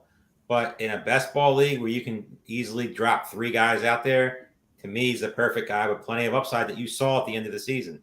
I mean, fair enough. I'll buy into that logic. And guys, I'll just point this out too. Like, I'm not the biggest Russell Wilson in 2023 fan in the world. I'm just not. But I will say this: I don't think it can get much worse for Wilson. I think that there's going to be a regression in the mean this year, and I also think his value is depressed based on what happened last year, with so many people drafted him and were super disappointed, and now they're letting him fall. And I feel like, even though I don't necessarily like Wilson all that much, if I can take advantage of the ADP, all he has to do is just not, suck as much as he did last year, which I don't. It's really difficult for me to see him doing that. It would be really, really hard to see him look as bad. Watching those games last year was so painful. It was, especially early in the season, just dreadful. I remember watching. When we were in Las Vegas, didn't they play the Sunday night game against Seattle on Sunday Night Football? Dreadful. And you were just like, all right, he's not losing this game. He's not losing this game. Right. He's going to find a way. And they were just awful. Every one of them. His coaching and there's going to be less quarterback coaches in the room this year. I appreciated that. Who are the 2 quarterbacks that were drafted previously that you would have taken Wilson over? Aaron Rodgers. I probably would take him over Kirk Cousins. Oh my goodness, Kirk Cousins. Okay, there's our steak dinner bet for next year. I'm not jumping on that. He's not. I'll take Cousins, and you can have Wilson. We'll find another one. I'm not that. Well, now wait a minute. What was wrong with that? You just stated. Okay, so to Terp's point here, he would have taken Cousins over Wilson, but I don't think he's prepared to die on that hill. I'm not dying on that hill. There's a lot of hills I'll die tomahawk on. Anybody versus Christian Watson, sign me up for whatever you want. I'm in. There's a lot of other guys we can sign up for. I'm on, that I would love to jump on. Maybe there's something. I'll wait for your salvo then. Okay. Maybe there's somebody we can look at in the 11th round here as we are complete here, guys. John Hansen takes Khalil Herbert as his 4th running back. The 4th running back selected by Scott Kikoen is Damian Harris from Buffalo. Nico Collins off the board, number 5 receiver for Derek Brown. Jalen Warren, the 4th consecutive running back drafted by Jeff and Al Eidelman here. Devon Achane, the number 5 running back for Bradley Stalder. We already talked about Russell Wilson to David Hubbard. His real-life teammate Greg Dulcich goes as the next pick off the board to Peter Overzet at the 11:07. Jerick McKinnon joining Eckler, Aaron Jones, and Swift in the backfield for Frying Pan Inc. Jamal Williams from the New Orleans Saints is the 3rd running back selected by Drake and McFarland. Matthew Stafford will be backing up Kirk Cousins for Team 10. That's Roy Parenzuela and Corey Hanstein. Then you're looking at Gerald Everett as the 2nd tight end drafted by Nelson Verbit. Darnell Mooney off the board as the number 5 receiver for Al Leach in the 12th spot tonight. Jalen Warren goes off the board at the 11:04 Terp tonight to Team Eidelman. How do you foresee that backfield being distributed this year as far as touches and volume? We saw Warren chip into it towards the end of last season. Has he carved out his own role there? Should you be nervous if you're drafting a guy like Najee Harris in the 4th round because of the presence of Warren? Field, to be honest, I think he's too good to be kept off the field. I think he's a talented kid. I think they're starting to see what potential he has. Najee Harris in the 4th round is not for me. It's too rich. I mean, he's so, if he doesn't catch the passes that he did when he was a rookie, he's so he's so touchdown dependent, which is their better offensive line. So that's possible. Adding Darnell Washington definitely helps because he's the best blocking tight end probably that's come out in probably the last 5 years. Just an absolute monster. But I just think Jalen Warren's going to be more of like a 60-40 guy on the 40 side. Mm-hmm. And that's with tons of potential that if Najee Harris goes down, Jalen Warren's one of my highest owned guys. I know a lot of people, it's way too cheap for me for a guy like that with that much potential. I mean, he's a Najee Harris injury away from being a potential league winner. 12th round, let's talk about it. The YouTube chat is talking about it, guys. Sam Laporta, the first team to draft 3 tight ends tonight is Al Leach. Evan Engram in the 6th. In the 8th round, he takes David Njoku. In the 12th round, he gets Sam Laporta. Derek Carr to go with Joe Burrow, says Nelson Verbit from the 11-hole. KJ Osborne joining his real-life teammate. Kirk Cousins on Team 10, Parenzuela and Hanstein. Tank Bigsby is the 4th running back drafted by Drake and McFarland. Jacoby Myers off the board as the 4th receiver to FPI. Kendre Miller, another Saints running back, gets selected. Running back 46 overall. Running back 3 for Peter Overzet. Kenny Pickett off the board to David Hubbard. Back-to-back quarterbacks here, Russell Wilson and Kenny Pickett. Bradley Stalder takes Rondale Moore as his number 5 receiver. Irv Smith goes to Team Eidelman here as their number 1 tight end. Roshan Johnson, the 4th running back to Derek Brown. Odell Beckham joining Tony Dobbs, McLaurin, and Hopkins in that wide receiver room for Scott Kikoen. And then Jordan Love, the Summer of Love. It's going on right now, and it's going on with John Hansen and his fantasy point squad as he has Love backing up Lawrence. What was the thing I saw? Rich Billieu, our good buddy Rich Billieu, said in the chat that he loves the 1206 pick of Kendre Miller to Peter Overzet. Terp, do you like that pick as well? Kendre Miller is now the number 3 running back on his team. I don't mind the pick, and him obviously opening camp on the PUP list is definitely a worry coming off a pretty serious injury in college last year. It's definitely something I'm worried about. I drafted a ton of them early. That's definitely slowed down a lot. I feel like that's just going to be a 3-headed ugly monster. I don't really think that any one of them will have standalone value. I mean, obviously injuries happen, things could change. But in the 12th round, he can do a lot worse. He's a ton of potential. It's just a question of, on a team that's the favorite to win that division, are they going to trust him over a guy they just paid money to in Jamal Williams, Kamara, who obviously we've seen flashes in the past of big playability, who's kind of, was tailed off a little bit last year. We don't know about the suspension this year. So Kendrick Miller is definitely a guy to watch. I feel like he's going to fall a little bit down draft boards, being, everybody sees the pup next to the name and they get scared. I don't know. I'm like kind of in the middle with him right now. He's not somebody I'm targeting a ton, but it's not a bad pick at that spot. Welcome to the top of the hour here on FFPC Pros versus Joes. Night number 2, we are doing live coverage of the FFPC Pros versus Joes Garrison Pub League tonight. Remember, all 12 of these teams are competing for first place in this league. There is no second place prize. First place will be a free entry into the 2024 FFPC Main Event. 6 FFPC Joes taking on 6 industry pros here. And I want to talk about one of those FFPC Joes with you, Farrell Elliott, KFFSC Commissioner. I would have thought in this format, which is a best ball slim, 20 rounds, no kickers, no defenses, no lineup submissions, no problem. I would have thought if I'm Al Leach, I'm good with Engram and Njoku, right? And I wouldn't have gone to tight end again. He actually did go to tight end again, and he went already in the 12th round. I like Sam Laporta. I don't necessarily know if I love it for Al Leach's squad the way that he already had his tight ends, in my opinion, taken care of. Yeah, it's a good team. I like his team. Laporta, no, not here. And I understand the upside. And we talked about him last night, and there's no use us saying the same things about him here. But sometimes you just can't resist. And, I'm not a particular fan of his Mooney pick. And so perhaps he just wanted to take somebody that he could project some talented rookie production later in the year. He's probably looking at these other guys and saying, Ingram just got a big contract. So Ingram's like, Ingram might grow alligator arms again, and Joku's a little bit unproven, although he's tons of athletic talent, and I think it shows this year. So maybe that's why. We're about to finish the 13th round. Cole Kmet, the third tight end drafted by John Hansen at the 1301. Tyler Boyd to Scott Keecohen, followed by Rashee Rice, the Kansas City Chiefs receiver. Scott Keecohen had an opportunity to draft Rashee Rice there. He did not do it. He goes to Derek Brown with the very next pick. Tyjae Spears, the 5th running back drafted in the last 6 rounds for Team Idleman. Zay Jones at the 1305 tonight as the number 6 receiver for Best Ball Fantasies. Bradley Stalder. Mike Gesicki going to David Hubbard as he gets his second tight end there. Tyler Algier to Peter Overzet. Juju Smith-Schuster to Frying Pan Inc. at the 1308. We are now 61 receivers deep in this draft. No, make it 62 because Alan Lazard went off the board right after that. To Brian Drake from Fighting Chance Fantasy and Dwain McFarland from Fantasy Life. Kenneth Gainwell, 1310 pick to Parenzuela and Hanstein, followed by Adam Thielen, the number 1 receiver for Carolina this year. He'll be the number 6 receiver for Nelson Verbit. And then Kyler Murray off the board as the 2nd quarterback drafted by Al Leach. Terp, what do you make of Kyler Murray this year? A lot of talent, was going higher in drafts this year. Now he's coming off the ACL. No DeAndre Hopkins. There's a lot to dislike about the Cardinals offense. Is there a lot to like about Kyler Murray here in the 13th round? As your number 2 quarterback with, plenty of upside, obviously.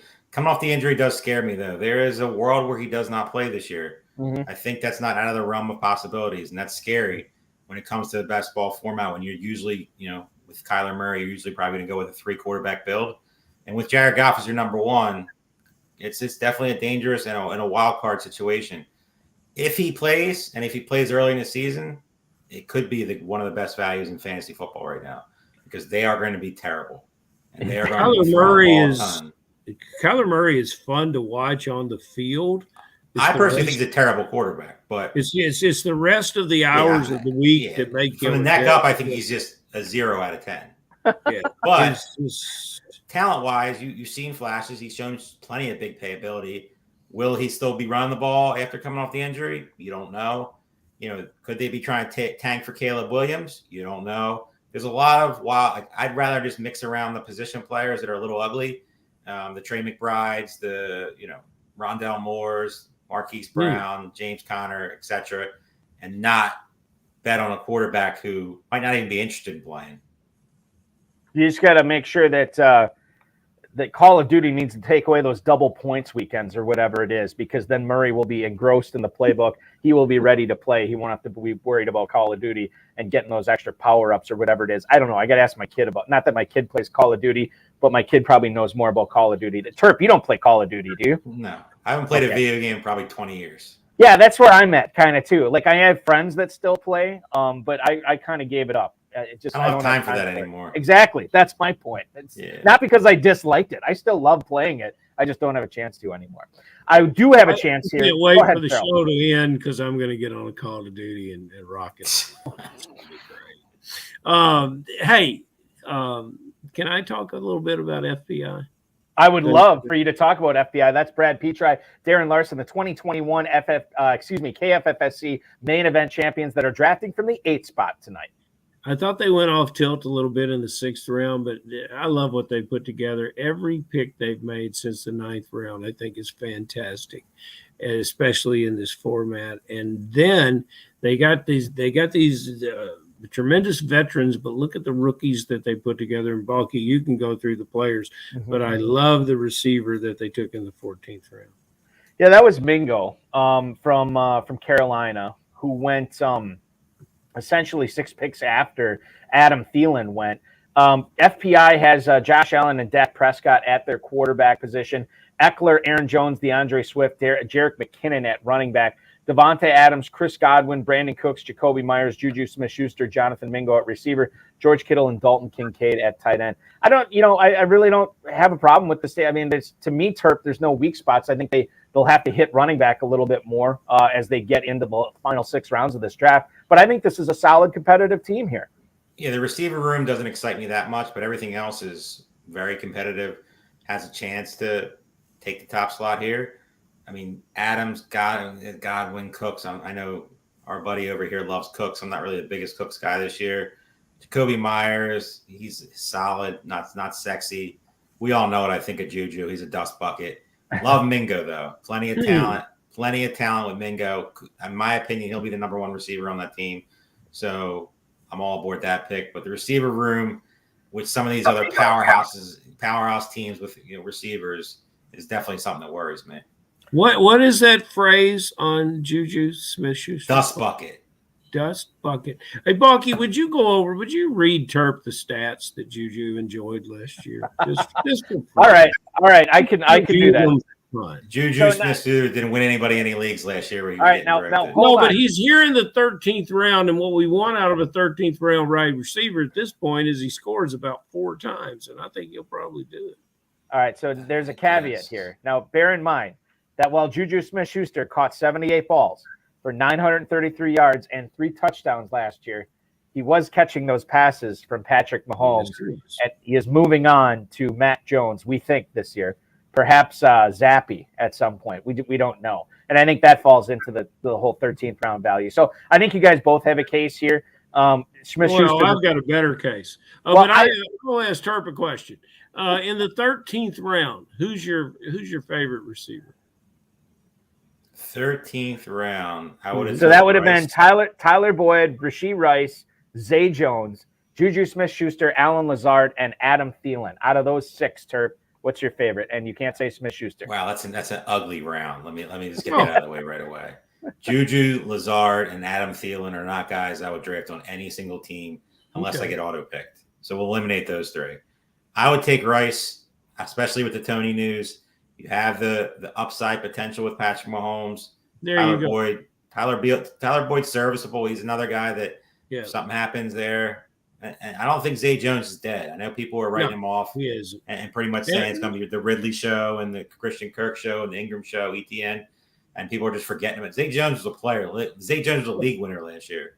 Now, I agree with you on Rice. I want you to know that I very much agree with you on Rice. But in this offense, what's your over and under on Schuster's catches? You don't think he's a 50-catch guy. I think he's a 65, 70-catch guy, right?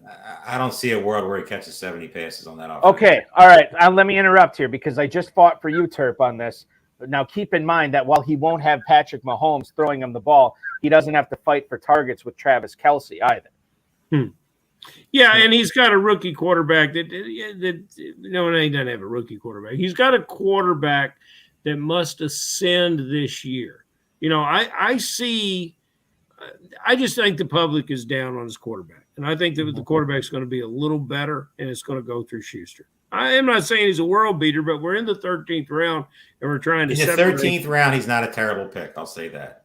Oh, he was getting drafted a lot higher in some of these. Even though he won't go on, even though you called this fine athlete who is a young guy, bulky. How old is Smith Schuster? How old is he? Can't be that. He came into the league when he was 27. He was like 12 years old when he came into the league. Yeah, so he was. How old is he? Is he 19 now? What is he? He's right around 19. No, Yeah. Juju Smith-Schuster turns 27 in November. Terp's right on it. And, there's a lot of football left in the 27-year-old guy. That's all I'm saying, Terp. Let's talk the 14th round. Jerome Ford sounds like he's going to have more of a role this year with no Dearness Johnson, no Kareem Hunt in Cleveland. Did people let him slip too far in this draft tonight? Running back 54, he gets scooped up at the 14-10 by Derek Brown from FantasyPros. I think so. I mean, he's getting a lot of positive press. Nick Chubb coming out and saying, positive things about him.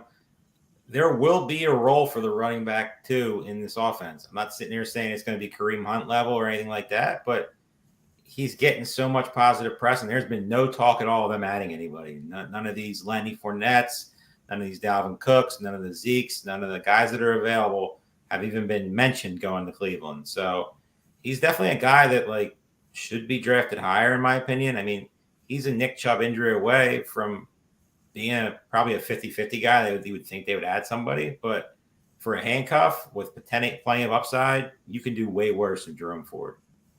15th round is complete. Bryce Young goes to John Hansen as his number 3 quarterback. Chuba Hubbard, his real-life teammate, goes as the number 5 running back to Scott Keecohen.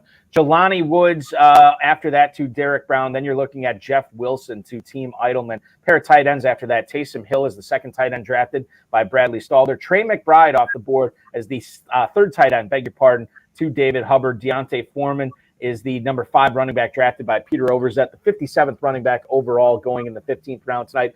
4 straight receivers for FPI: Jacoby Myers, Juju Smith-Schuster, Jonathan Mingo, and now Michael Gallup from the Cowboys. Gus Edwards leads a little mini run of running backs here. Brian Drake from Fighting Chance Fantasy, Pro Football Focus, Dwain McFarland from Fantasy Life take the Baltimore running back. Gus Edwards there. Keontae Ingram off the board at the 15-10. Melvin Gordon, the new Baltimore Raven, at the 15-11 to Nelson Verbit. And then Jalen Reed, the rookie out of Michigan State, goes to Al Leach here at the final pick of the 12th round. Farrell, a couple of Ravens running backs here, Edwards and Gordon in the 15th round. Do you have a favorite between those two?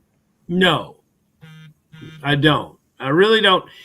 Would you stay away from both of them here? Yeah, I think at this point in the draft, with all the talent that's on the team, I think I'm through with Ravens. I'll let somebody else take this shot. The thing is with the Ravens is you're going to get pockets of fantasy value with some of these guys. It's just a question of who it is. And Gordon, to me, it's a little interesting, Turf, that we see him sneak up to the 15th round of this best ball league tonight. What do you think about Melvin Gordon as a 15th round pick in Baltimore this year, knowing that he probably is playing behind Dobbins? Or is this a commentary that the Ravens are telling us what to believe about J.K. Dobbins, who started off on the preseason pup? I like Gordon better than Gus Edwards. I mean, he can catch the ball. Do I love either of them? No. But like you said, Ravens running backs provide pockets of fantasy points. And some of these 15, 16-round picks, you're looking for maybe 2 weeks of them, 3 weeks of them, usable weeks. And if you can get an injury to J.K. Dobbins with one of those two, and they get you 10, 15, 20 points, maybe, on a ceiling game, they're definitely worth a shot because that offense is going to be one of the best in football this year.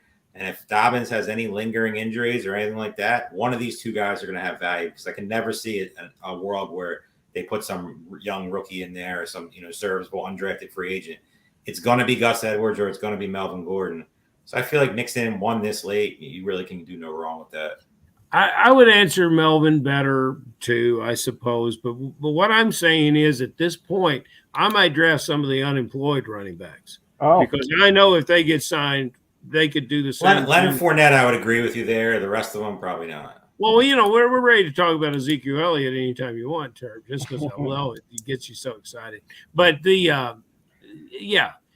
unemployed running backs, will find a landing place. And since Fournette's unemployed, I will agree with him. I will agree with Terp that that's the most unattractive player.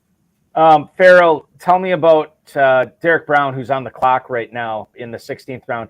Tell me about his 15th round pick. He ends up backing up Darren Waller with the 24th tight end off the board, Indianapolis's Jelani Woods. How much do you like that pick? Man, who was the guy we kept talking about last year that they just didn't want to talk about anymore? Mo Alley Cox. Yeah, Jelani Woods is filling that role this year.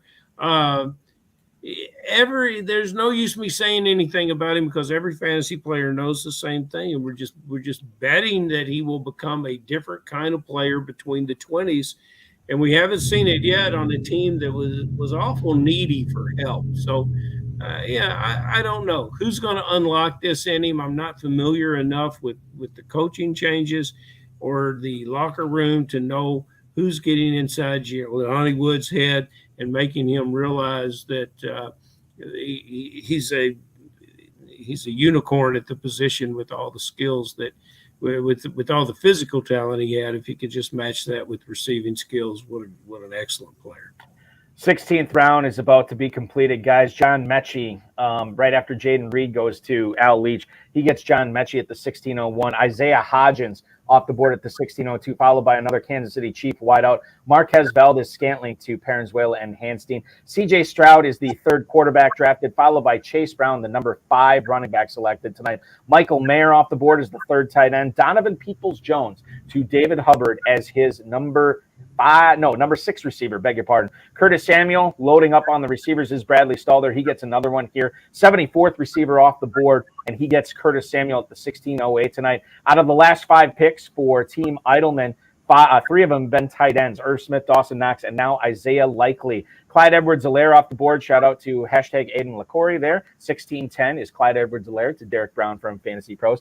DJ Chark and Michael Carter wrap up the 16th round. We have Rich Bilyeu, who it seems like he's a Donovan Peoples-Jones stan. He's been talking about him a lot on our shows and in the chat. He says it again tonight. Going to be a great value this year. Farrell, your thoughts on the value of Donovan Peoples-Jones for David Hubbard here tonight as his number 6 receiver? Oh, Hubbard got him. That's even better because Hubbard needs some help. And, yeah, there's potential there. Significant potential, especially if the tight end doesn't turn out to be the guy that everybody thinks he is. And I like Peoples-Jones' skill set. Let's get him the ball. Let's get him a full season with this quarterback and see where it can go. And I didn't want to tease the tight ends in the 16th round to answer my question about Jelani Woods. But and now there's been one tight end that goes off early in the 17th, and I like all those guys better than Jelani Woods. It is especially Mayer at the Raiders, who is a true starting tight end and with a coaching staff that knows how to get the points out of the position. So I think that's one of the better picks in this round. But Donovan Peoples-Jones, yes, he's a bargain in this 16th round. I love his athleticism, hands. Man, if this guy was on a team like the Carolina Panthers, he would be the hands down number 1 target. Terp, some of the shine has worn off of Chase Brown because Joe Mixon restructured his contract to stay with the Bengals. We know that Mixon is going to start off the season as the starter as long as he's healthy, knock on wood.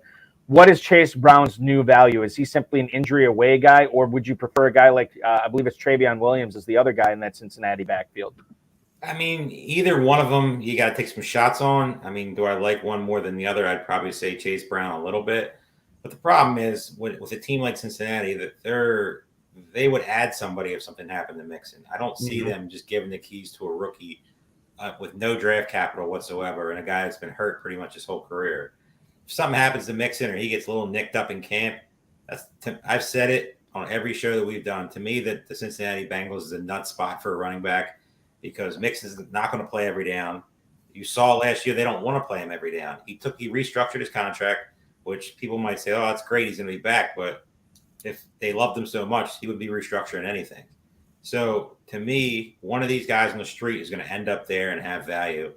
I would love for it to be Leonard Fournette. I would love if Clyde Edwards-Helaire got cut by the Chiefs somehow and got moved there with Joe Burrow. Maybe, get some life back into his game. I keep saying that to hopefully get it into the world, but that's a spot to keep watching, especially as the summer rolls on. If Mixon has like a lingering or something, small in camp, they're not just going to hand the ball to Chase Brown and hand the ball to Travion Williams. Somebody's going to get added there, and whoever that is going to have really, really solid value. Dave Tripoli trying to manifest CEH to CIN. Will it happen? I want to answer a question really quick. John Go ahead. just asked if the Bengals sign Zeke, is Terp in? No, he's not in. Nobody signing Zeke is going to get Terp in. So just eliminate that from your mind. As the water boy, maybe. But that's Terp, don't fall for this. You don't. I'm not falling for anything. Don't talk anymore about it. Zeke is the definition. We call Juju. We call Alan Lazard. Zeke is the definition of a dust bucket.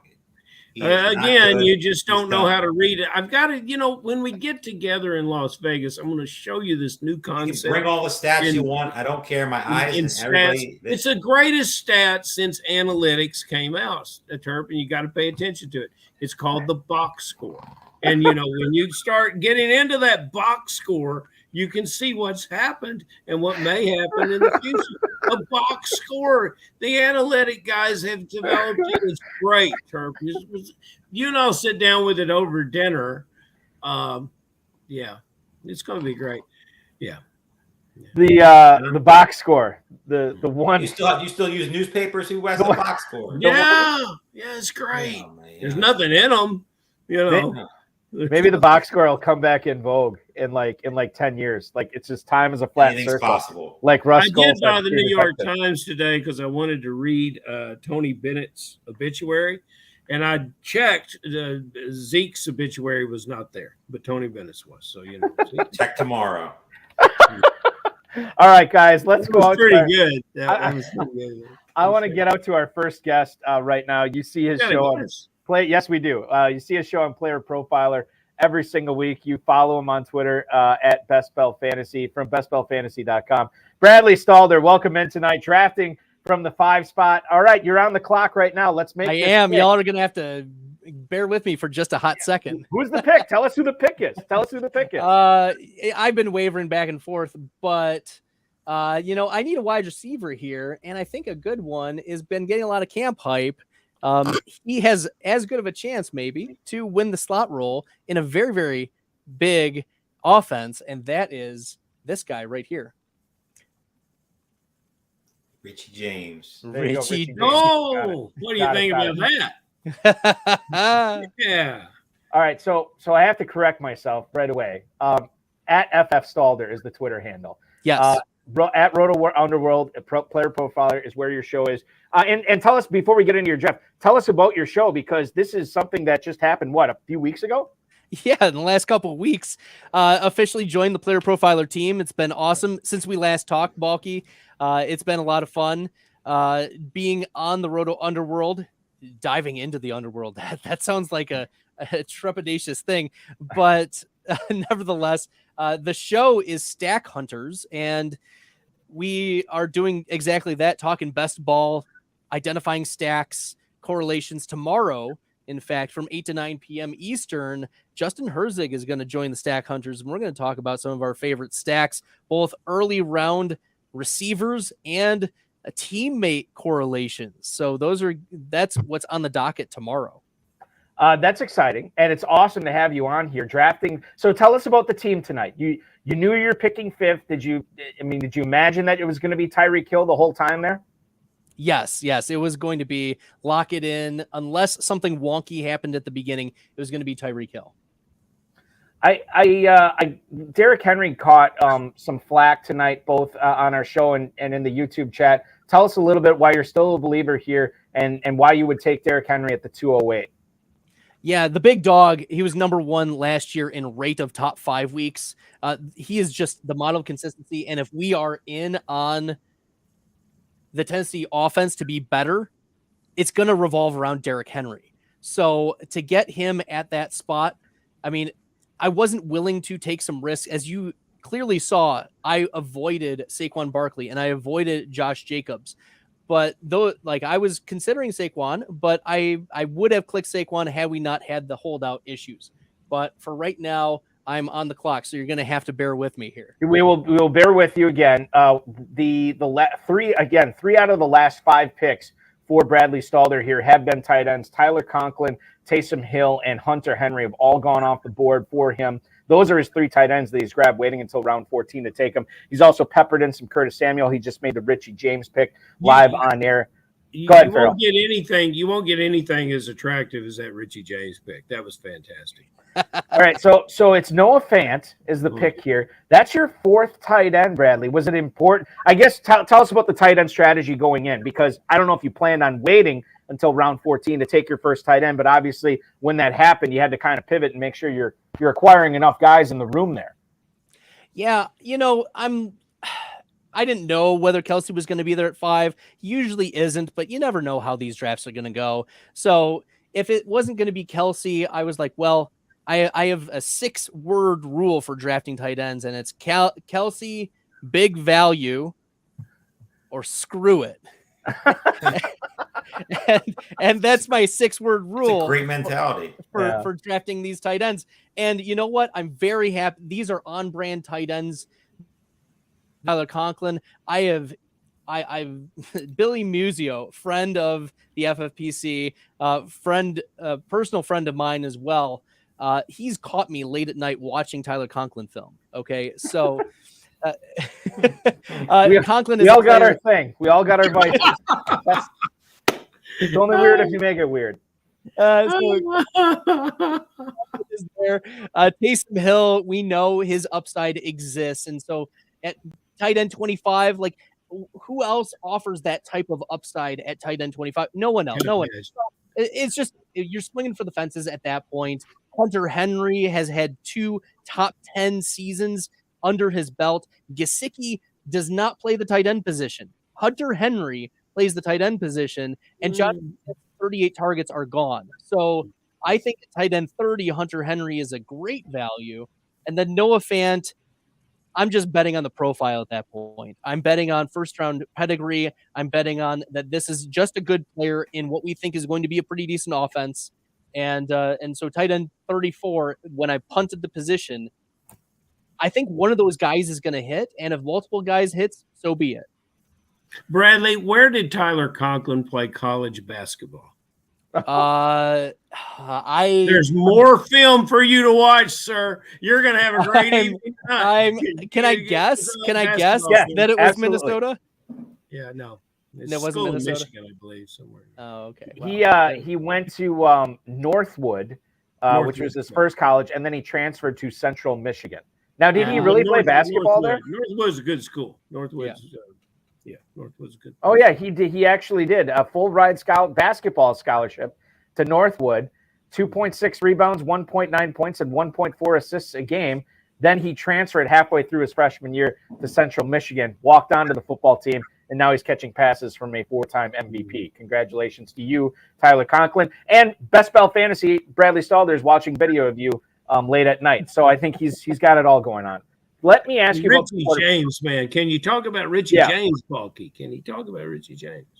Yeah, let me pull up the stats about Richie James, because this is a player who not only has the opportunity, but has played well in the past. Like, he's been underrated and undervalued. Let me pull up the stats as we talk, as I spell my name incorrectly in the feed.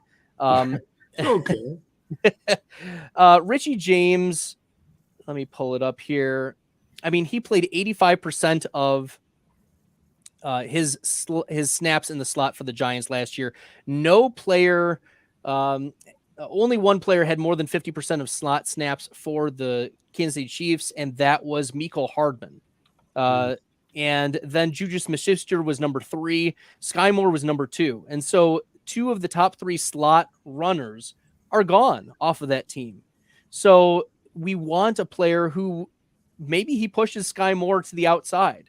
Maybe it's Kadarius Toney who can't get on the field, whatever it takes. So here's the Richie James stats: 23.8% target rate last year, He was wide receiver 35 in yards per route run, wide receiver 27 in formation adjusted yards per route run, wide receiver 11 in route win rate, wide receiver 9 in win rate versus man coverage, wide receiver 27 in fantasy points per target, and at the ADP he's going, wide receiver 83, that's virtually free. Might as well tie myself to a decent enough offense where he has a chance to win a slot role. We like the Chiefs, and we like that role. And if he's putting up decent enough metrics, every slot corner in the league will tell you that is one tough SOB. Those guys after they play Richie James, he's difficult to cover, he's difficult to tackle, and he plays with a lot of heart, and he talks a lot of smack when he's on the field. He's a slot corner's nightmare. So yeah, I really like your pick there. And you came with a lot. Obviously, you've got box scores on Richie James. So I'm impressed. Box scores. Final pick coming up for Bradley Stalder tonight from the 5-hole. Again, Conklin, Hill, Henry, and Fant have gone in the last 6 picks for him. All tight ends. Curtis Samuel, the aforementioned Richie James in there. Peppering in some Zay Flowers, Rondale Moore, Zay Jones, Mike Evans. Ooh, 2 Zays on the team. Didn't even realize that. It's bulky. It's better to Zay too much than not Zay what you need to Zay. We've made it 90 minutes before our first dad joke punt of the night. Congratulations. And he did it on the clock. Now that's some talent right there, ladies and gentlemen, for sure. Bradley, who's the pick going to be here with your final pick of the Pros versus Joe's draft? Corey Davis. Oh, from the Jets. Does he stay on the Jets this year? I don't care. Honestly, Corey Davis at this point, he's historically put up 20% target shares wherever he's been. So, I mean, look, give me that guy at wide receiver 93. If he's healthy, if he's cut, great. He's probably going to go somewhere where he's going to be useful. And at wide receiver 93, the weakness of my team right now is that wide receiver 2/3 spot. Even though there's not a third wide receiver, I'm just banking on one of those guys stepping up week to week. And Corey Davis has that within this range of outcomes. Bradley, it is always a pleasure to talk shop with you. We will watch your show on the Player Profiler Fantasy family of shows. Best Bell Fantasy on Twitter, at FF Stalder on Twitter. bestbellfantasy.com. Thanks so much. Good luck this year in trying to win that 2024 FFPC Main Event entry, and good luck in all your leagues, my friend. Appreciate it, Balky. Thanks, everyone. You got it. Bradley Stalder, ladies and gentlemen, popping onto the show tonight. I want to, without further ado, let's get to our next guest. He from Fantasy Pros, at Dbro_FFB on Twitter. The guy who was drafting tonight in the third spot, it was Derek Brown. Derek, welcome into the HSFF Hour. So glad to have you on. How did the draft turn out for you tonight now that it's complete? I mean, look, overall, I'm pretty happy with the team. I wasn't expecting Justin Jefferson at the third spot. Honestly, I'm setting on my queue, but when I log in, I'm like, all right, well, it's going to be Kelsey or Tyreek Hill. And then Jefferson falls to me, and I'm like, oh, whoa, baby. I'm excited. You don't see that often at 103. And then you're like, I can't screw the rest of this draft up. Yeah. I've been given a gift. I'm not going to lie. So kind of walking into this draft, I kept looking. I was like, because tight end is important to me this year. I'm just like, look, it's Kelsey, it's Andrews, or it's Waller, or just punt it down the damn road. And so I was looking at Mojo's website before this, and I was like, okay, so if I bypass Kelsey, then I'm looking at maybe I get Andrews or maybe I get Waller. And I went Waller early because I was like, 5th round, I kind of earmarked as Herbert or Fields time. And so I was like, well, Waller's been going in the 5th, so I'm probably going to have to take him, and then I'll just back up a quarterback. But the other thing that I was balancing with this entire draft was, if I get Waller, I want to go Daniel Jones, and I want to late stack Justin Herbert. I was like, I'm earmarking Quentin Johnston and Gerald Everett. And thank God those things happen to me, because I'm watching Overzet just pissing yellow here with wide receivers. And I'm like, QJ's not making to me. And I was like, there's too many freaking sharp people in here. I know Dwain me and him were gonna go back and forth with him and Drake, and I was just like, I know we look at a lot of the players very similarly, and I was like, this is gonna be either good or it's gonna be a night full of pain. Can you talk a little bit about the Alvin Kamara selection? You drafted him about, I want to say, around maybe a little bit more than a round ahead of ADP. I guess you probably weren't. I mean, you could. I guess technically you might have had a shot at him in the 8th round. You probably weren't getting him there. Why was it important to get Kamara there as your 3rd running back? I mean, come on. We're still sitting on the suspension news and what that looks like. If it's 2 games, then he looks like a damn amazing value. If it's 4 games, then I mean, then he should go about where he's at, like RB3, high-end RB3-ish range. So right now with the suspension up in the air, I mean, the way that I looked at it, they have the most favorable schedule out of everybody this year. The Saints do. So I already had Olave. So really it was just me buying into the offense. I was like, if Carr comes back to me, I'm setting up an early stack. I can get Carr later. But really, after I'm watching what Triple H is freaking doing here, just stacking running backs, I was like, he's the last guy, as soon as he gets back, that the backfield's his. And we got touchdown regression primed to hit, better offense, good schedule, all these different things. So really the name of the game for me with Kamara and a lot of these different players that I went with was buying into offenses that can be better this year than they were last, or as well as, or just offenses that I really believe in, like the Chargers and so on and so forth. And Damian Pierce falling to me, I was cutting backflips, man. He was one of the last guys in that Akers-Dobbins tier where I was like, please come back to me. Is there, you talk about getting players and offenses you believe in. When you look at the second half of your draft, or maybe basically anything after round 7 or round 8, can you tell us a couple of the players that you drafted there that, okay, I want a piece of this offense, that's why I'm drafting this guy here? Yeah, I mean, so after what round were you talking about, Bob? After like 7 or 8. Or 8. Gotcha. I mean, so I'm incredibly high on the Giants offense this year. Regardless of whatever we think about Saquon's efficiency fell off. Now he's got the contract stuff. Over the last, I think it was like 6 or 7 weeks of the season, Giants were almost a top 12 pace offense, top 12 in EPA per play, top 12 in success rates, all these different parts. And so, I'm really buying into the Giants offense a lot. I was really mad that Hansen took Eric Gray because he was one of the guys I was thinking about for the last few rounds. But really, I think the Giants offense is underrated. I think the Denver Broncos are going to bounce back. And then, I was really just taking shots on players that are maybe one injury away or can step into stuff. Honestly, with the Tony news coming out today, I couldn't believe Rashee Rice was still there in the 13th round. Yeah. I can't either. Hey, can you give us a little insight on Nico Collins and what you like about him? So Nico was really at that point, I felt like I was kind of behind the 8 ball on wide receivers. So I've been massive into Jaylen Warren. It was between Nico and Jaylen Warren, and I was also thinking about Damian Harris, but he went 1 pick before me. Nico, I think that he could get a 20 to 22% target share, and really, I've been a CJ Stroud fan since watching him at Ohio State. I think the guy's got special arm talent, really good ball placement. And Nico, he's never had a good quarterback since he's been there in Houston. So I think you're right onto something, because I think it might go north of that, because he had more target share last year than Cooks did. I think 20, he's already there. And now you take him out of that equation and call it. I think that pick may prove to be a big surprise to you.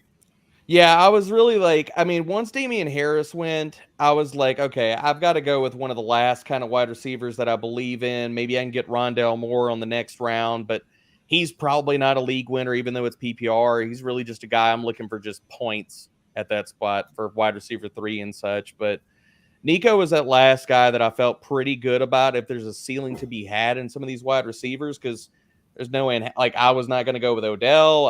I'm not going to go with a lot of these other dusty guys. I had the second screen up as y'all were kind of rolling through the stuff, and I was like, oof, I don't want any part of Juju or Adam Thielen.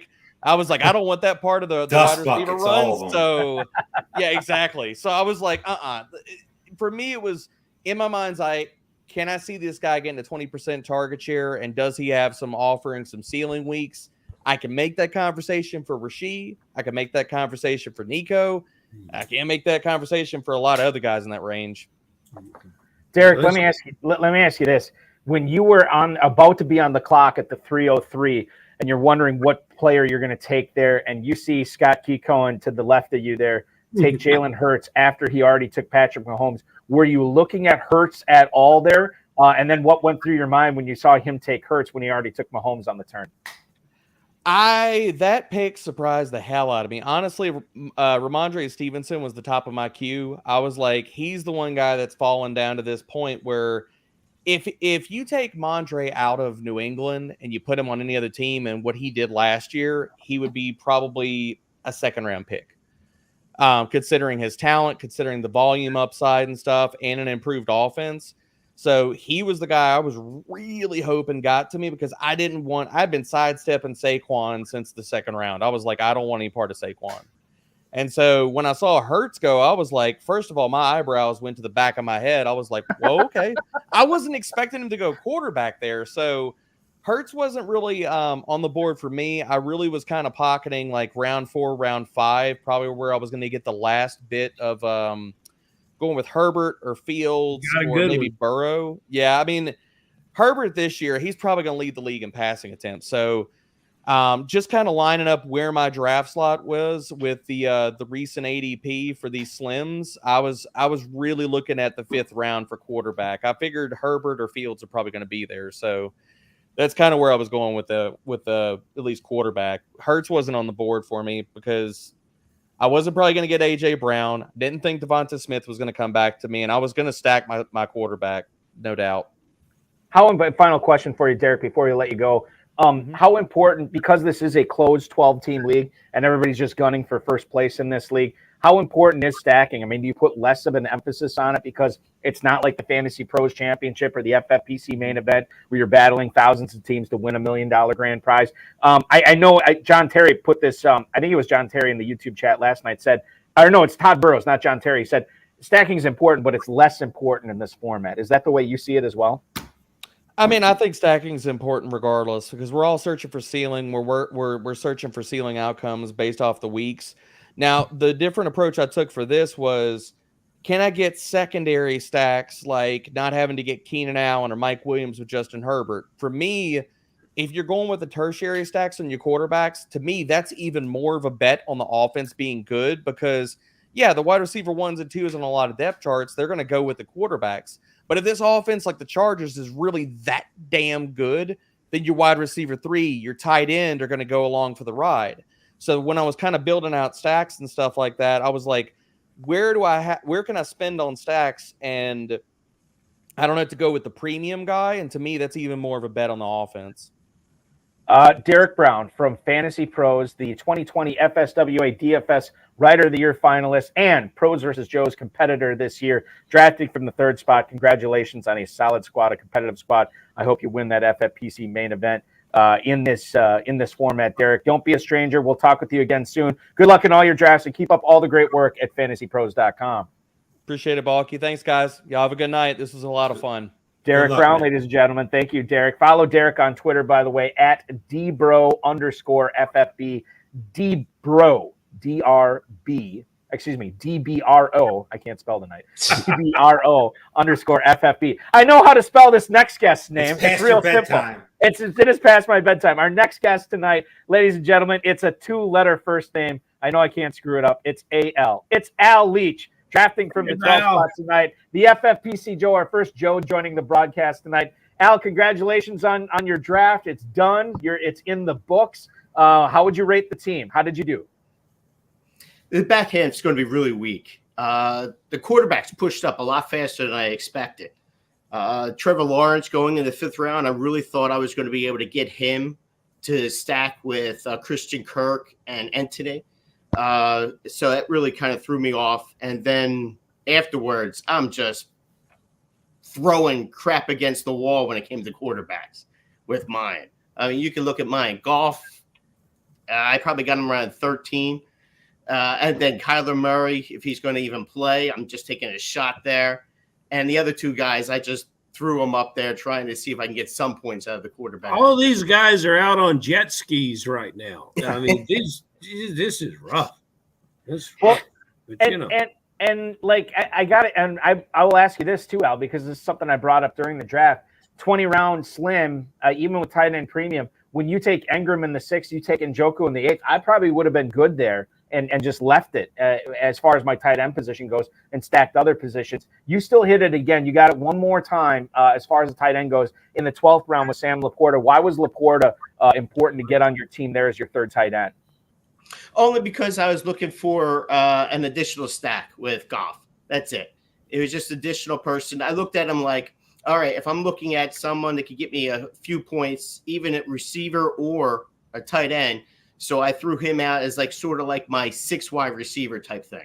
Okay. All right. And then I guess that makes sense to get the stack there. Did you plan on hitting wide receiver as hard as you did early, given that you knew you had the 12 spot? Yeah, the 12 spot to me is probably one of the more difficult positions. I like the middle. The middle, you could sort of actually judge on what you need to do. You can kind of like take what comes to you. When you're at the ends, the 1s and the 12s, you really kind of have to target kind of who you want to fall to that area. So I knew I was going to probably go with Brown and Waddle. And like I said, I was hoping Lawrence would make it back to the 5-12, since the earliest he'd gone was 5-8, according to Mojo. Mm-hmm. So 5-1 was, like I said, threw me off. But then I wanted to get Tua or Goff to go with Waddle. Tua to go with Waddle or Goff to go with Brown. So I was looking at going one of those ways. Al, was it difficult to take Keenan Allen? Was that part of a difficult decision, or was that a player that you targeted? I targeted him because simply I wanted to keep my team option open for what stack. I'm a big stacker guy. Okay. So I was looking Keenan Allen, Waddle, and Brown, and then hoping, I figured I'd get Kirk in the 7-1, 6, the 5-12, 6-1 sling. So I was trying to leave that spot open for either Lawrence, Herbert, or like I said, Lawrence or Herbert. Didn't work out. So I got it that way. Talking with Al Leach, the FFPC Joe, drafting in the 12 spot tonight of Pros versus Joes. So it was just weird that it ended up that you went Jaguar in the 4th, 5th, and 6th rounds, right? That was not. No, I'm actually really high on the Jaguars offense. Oh, okay. I think the offense is going to be one of the top. I think next year, Lawrence, you're going to be talking about Lawrence as one of the top, 3-4 quarterbacks in the league. I really think that Lawrence is going to be up there ahead of Jackson and up there with Allen, Hurts, and Mahomes next year, ahead of Burrow. If I can get Lawrence in the main event, I'm going to be a happy camper. Al, the other thing that we were talking about when we were assessing your team tonight, we talked about the Nyheim Hines effect on James Cook. Did you bump up James Cook at all based on when you heard the news about Hines that he was missing this season? Did you bump him up, or was he always a good pick for you at that 7-8 turn? I had him targeted in that area, but because I really wanted Williams. That's what I wanted. Mm-hmm. I wanted Javonte Williams. He went one pick ahead of me, so I settled for Cook. I figured Cook's good for maybe an extra 10, 15 targets because with Hines gone. Al Leach joining us on the show tonight. Can you tell us a little bit about Jaden Reed, your draft pick in the 15th round, rookie receiver out of Michigan State, going to be catching balls from Jordan Love this year? What did you like about him there? I looked at the offense again. When it comes to, I also like the Green Bay offense for our side. I would have liked to have gotten Watson or Dubs, but since I couldn't get those, I went with the rookie. I'm thinking if Dubs or Watson comes out a little bit off, then the rookie could step up and get, maybe 45, 50 catches. You're only looking to get maybe like 1 or 2 games out of him, with the other receivers I have. If I can get 1-2 starts out of him, I'd take that. Terp, I don't know if you noticed this, but Al has a certain running back formerly of the Dallas Cowboys. Way to go, Al! I saw that, baby. You guys. Just throwing it out there. I agree. He's a plotter. He's nothing but a plotter. It just simply I was looking at what was best available. He happened to be best available, and I'm hoping he gets.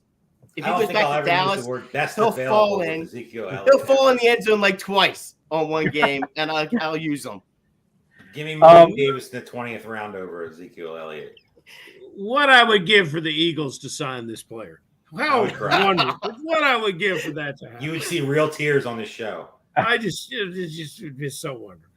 Hey, Thank you, Al. Al, before we let you go, Al, final question. The 1920 turns tonight, or the 1920 turn. Sam Howell and Baker Mayfield, which quarterback do you like better this year for this format? I like Howell. I actually think Howell could, come in. Again, you're looking at trying to get maybe 20 to 22 points from him on a couple of weeks, maybe of a bye week on one of my other two guys. Baker Mayfield, I think he's like Zeke. He's a plotter. You're looking just to see if you can get lucky a week with him. Al Leach, a gentleman and a scholar, joining us tonight from the 12 spot. Good luck, not only in Pros versus Joe's trying to win a main event entry next year, Al, but good luck in trying to take down the $1 million in the FFPC main event this year. Certainly appreciate you carving out a little time for us tonight. Good luck this season, man. You guys have a great day. Good show. Thank you so much. Al Leach, ladies and gentlemen, the FFPC Joe, hanging out with us tonight from the 12 spot of tonight's Pros versus Joe's draft number 2, which is in the books, and we'll be back at it tomorrow. Farrell Elliott, Dave Terpoli, you guys will both be joining me tomorrow. We will continue to check out the Kentucky Fantasy Football State Championship, kffsc.com. Follow Terp on Twitter at Dave Terp. Gentlemen, thank you so much. We'll see you again tomorrow night. See you guys. You got it. Dave Terp, Farrell Elliott joining us on the High Stakes Fantasy Football Hour coverage of the Pros versus Joe's draft. I do want to thank those two guys. I also want to thank our guest tonight, Bradley Stalder, bestbellfantasy.com player profiler. Check him out there with all the content he's producing. Derek Brown, all the great content and Fantasy Pros. You've probably been reading some of his stuff and listening to some of his stuff that we've been putting in the FFPC email. A lot of great stuff over at fantasypros.com. And, of course, Al Leach. Tomorrow night, we'll be back at it again for Pros versus Joe's draft number 3. An hour later, we go live at 10 p.m. Eastern time tomorrow for the Camden Town League. The FFPC Joes include Chris Hart, Tobin Bielkini, Josh Durham and Laura Durham. You're also looking at the back-to-back FFPC main event winners, Don Barania and Sean Stutzman. I believe I got an email from Sean. I think it's Sean and Nick Costantino who are drafting the team tomorrow night. Still back-to-back winners of the FFPC main event. Kevin Williamson, I know I saw him in the YouTube chat tonight, longtime at KFFSC FFPC player. John Rozek, another guy who's played in both of those contests. The guy who's won a lot of money. He's going to be one of the Joes. And then, of course, John Bragg as well, a longtime FFPC player. They'll be taking on the Pros contingent of Josh Larkey and Ryan Reynolds from the 33rd team, Sean Green and Ryan Kramer from Sports Gambling Podcast, Shane Hallam from Draft Countdown will be drafting as well, John Daigle from 4for4.com, Howard Bender, the RotoBuzz guy himself from Fantasy Alarm, popping aboard tomorrow night at 10 o'clock and wrapping things up from the 12 spot tomorrow. Sean Siegel from Stealing Bananas, and then Ben Gretsch from Stealing Signals and Rotoviz, both of them, rotoviz.com. So great to have them aboard tomorrow night at 10 o'clock. You have roughly 4 hours plus to take advantage of that main event early draft slot deadline. Remember, if your team is paid in full by midnight Pacific time tonight, you will have your draft slot by July 31st, and you'll have a full month plus to plot your way to $1 million grand prize. We just saw in the YouTube chat, there was a 12:30 a.m. draft added tonight for the Fantasy Pros Championship. I'll be commissioning that. I hope to see you there. So make sure you're taking advantage of all these extra Fantasy Pros draft times.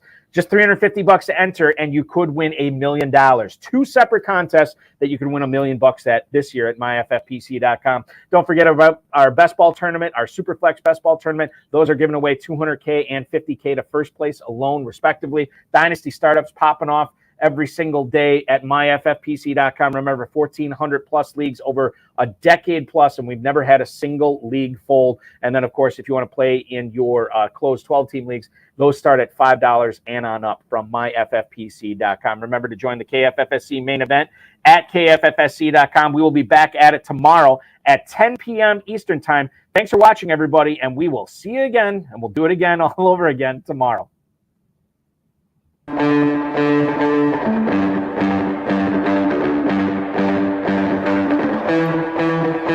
This has been another episode of the High Stakes Fantasy Football Hour presented by myffpc.com. It was broadcast live and was watched around the world. Balky and Farrell will be back next week with more analysis, more interviews, and more advice from guests much smarter than they are. Thanks for watching, and we'll talk with you again next week. Good news and bad news, and I think I just kind of alluded to both. Good news is there's a 12:30 a.m. draft added. You can pop in that. Bad news is the midnight's already full. So if you're trying to draft in that, you'll have to wait an extra half hour. It's a half hour. Who cares? You're going to be up watching this content late anyway. Join the Fantasy Pros Championship right now. Take advantage of a $1 million grand prize this year. Biggest grand prize we've ever offered, and it could be yours when you draft today. We will see you at 10 p.m. tomorrow Eastern Time, everybody. Thanks for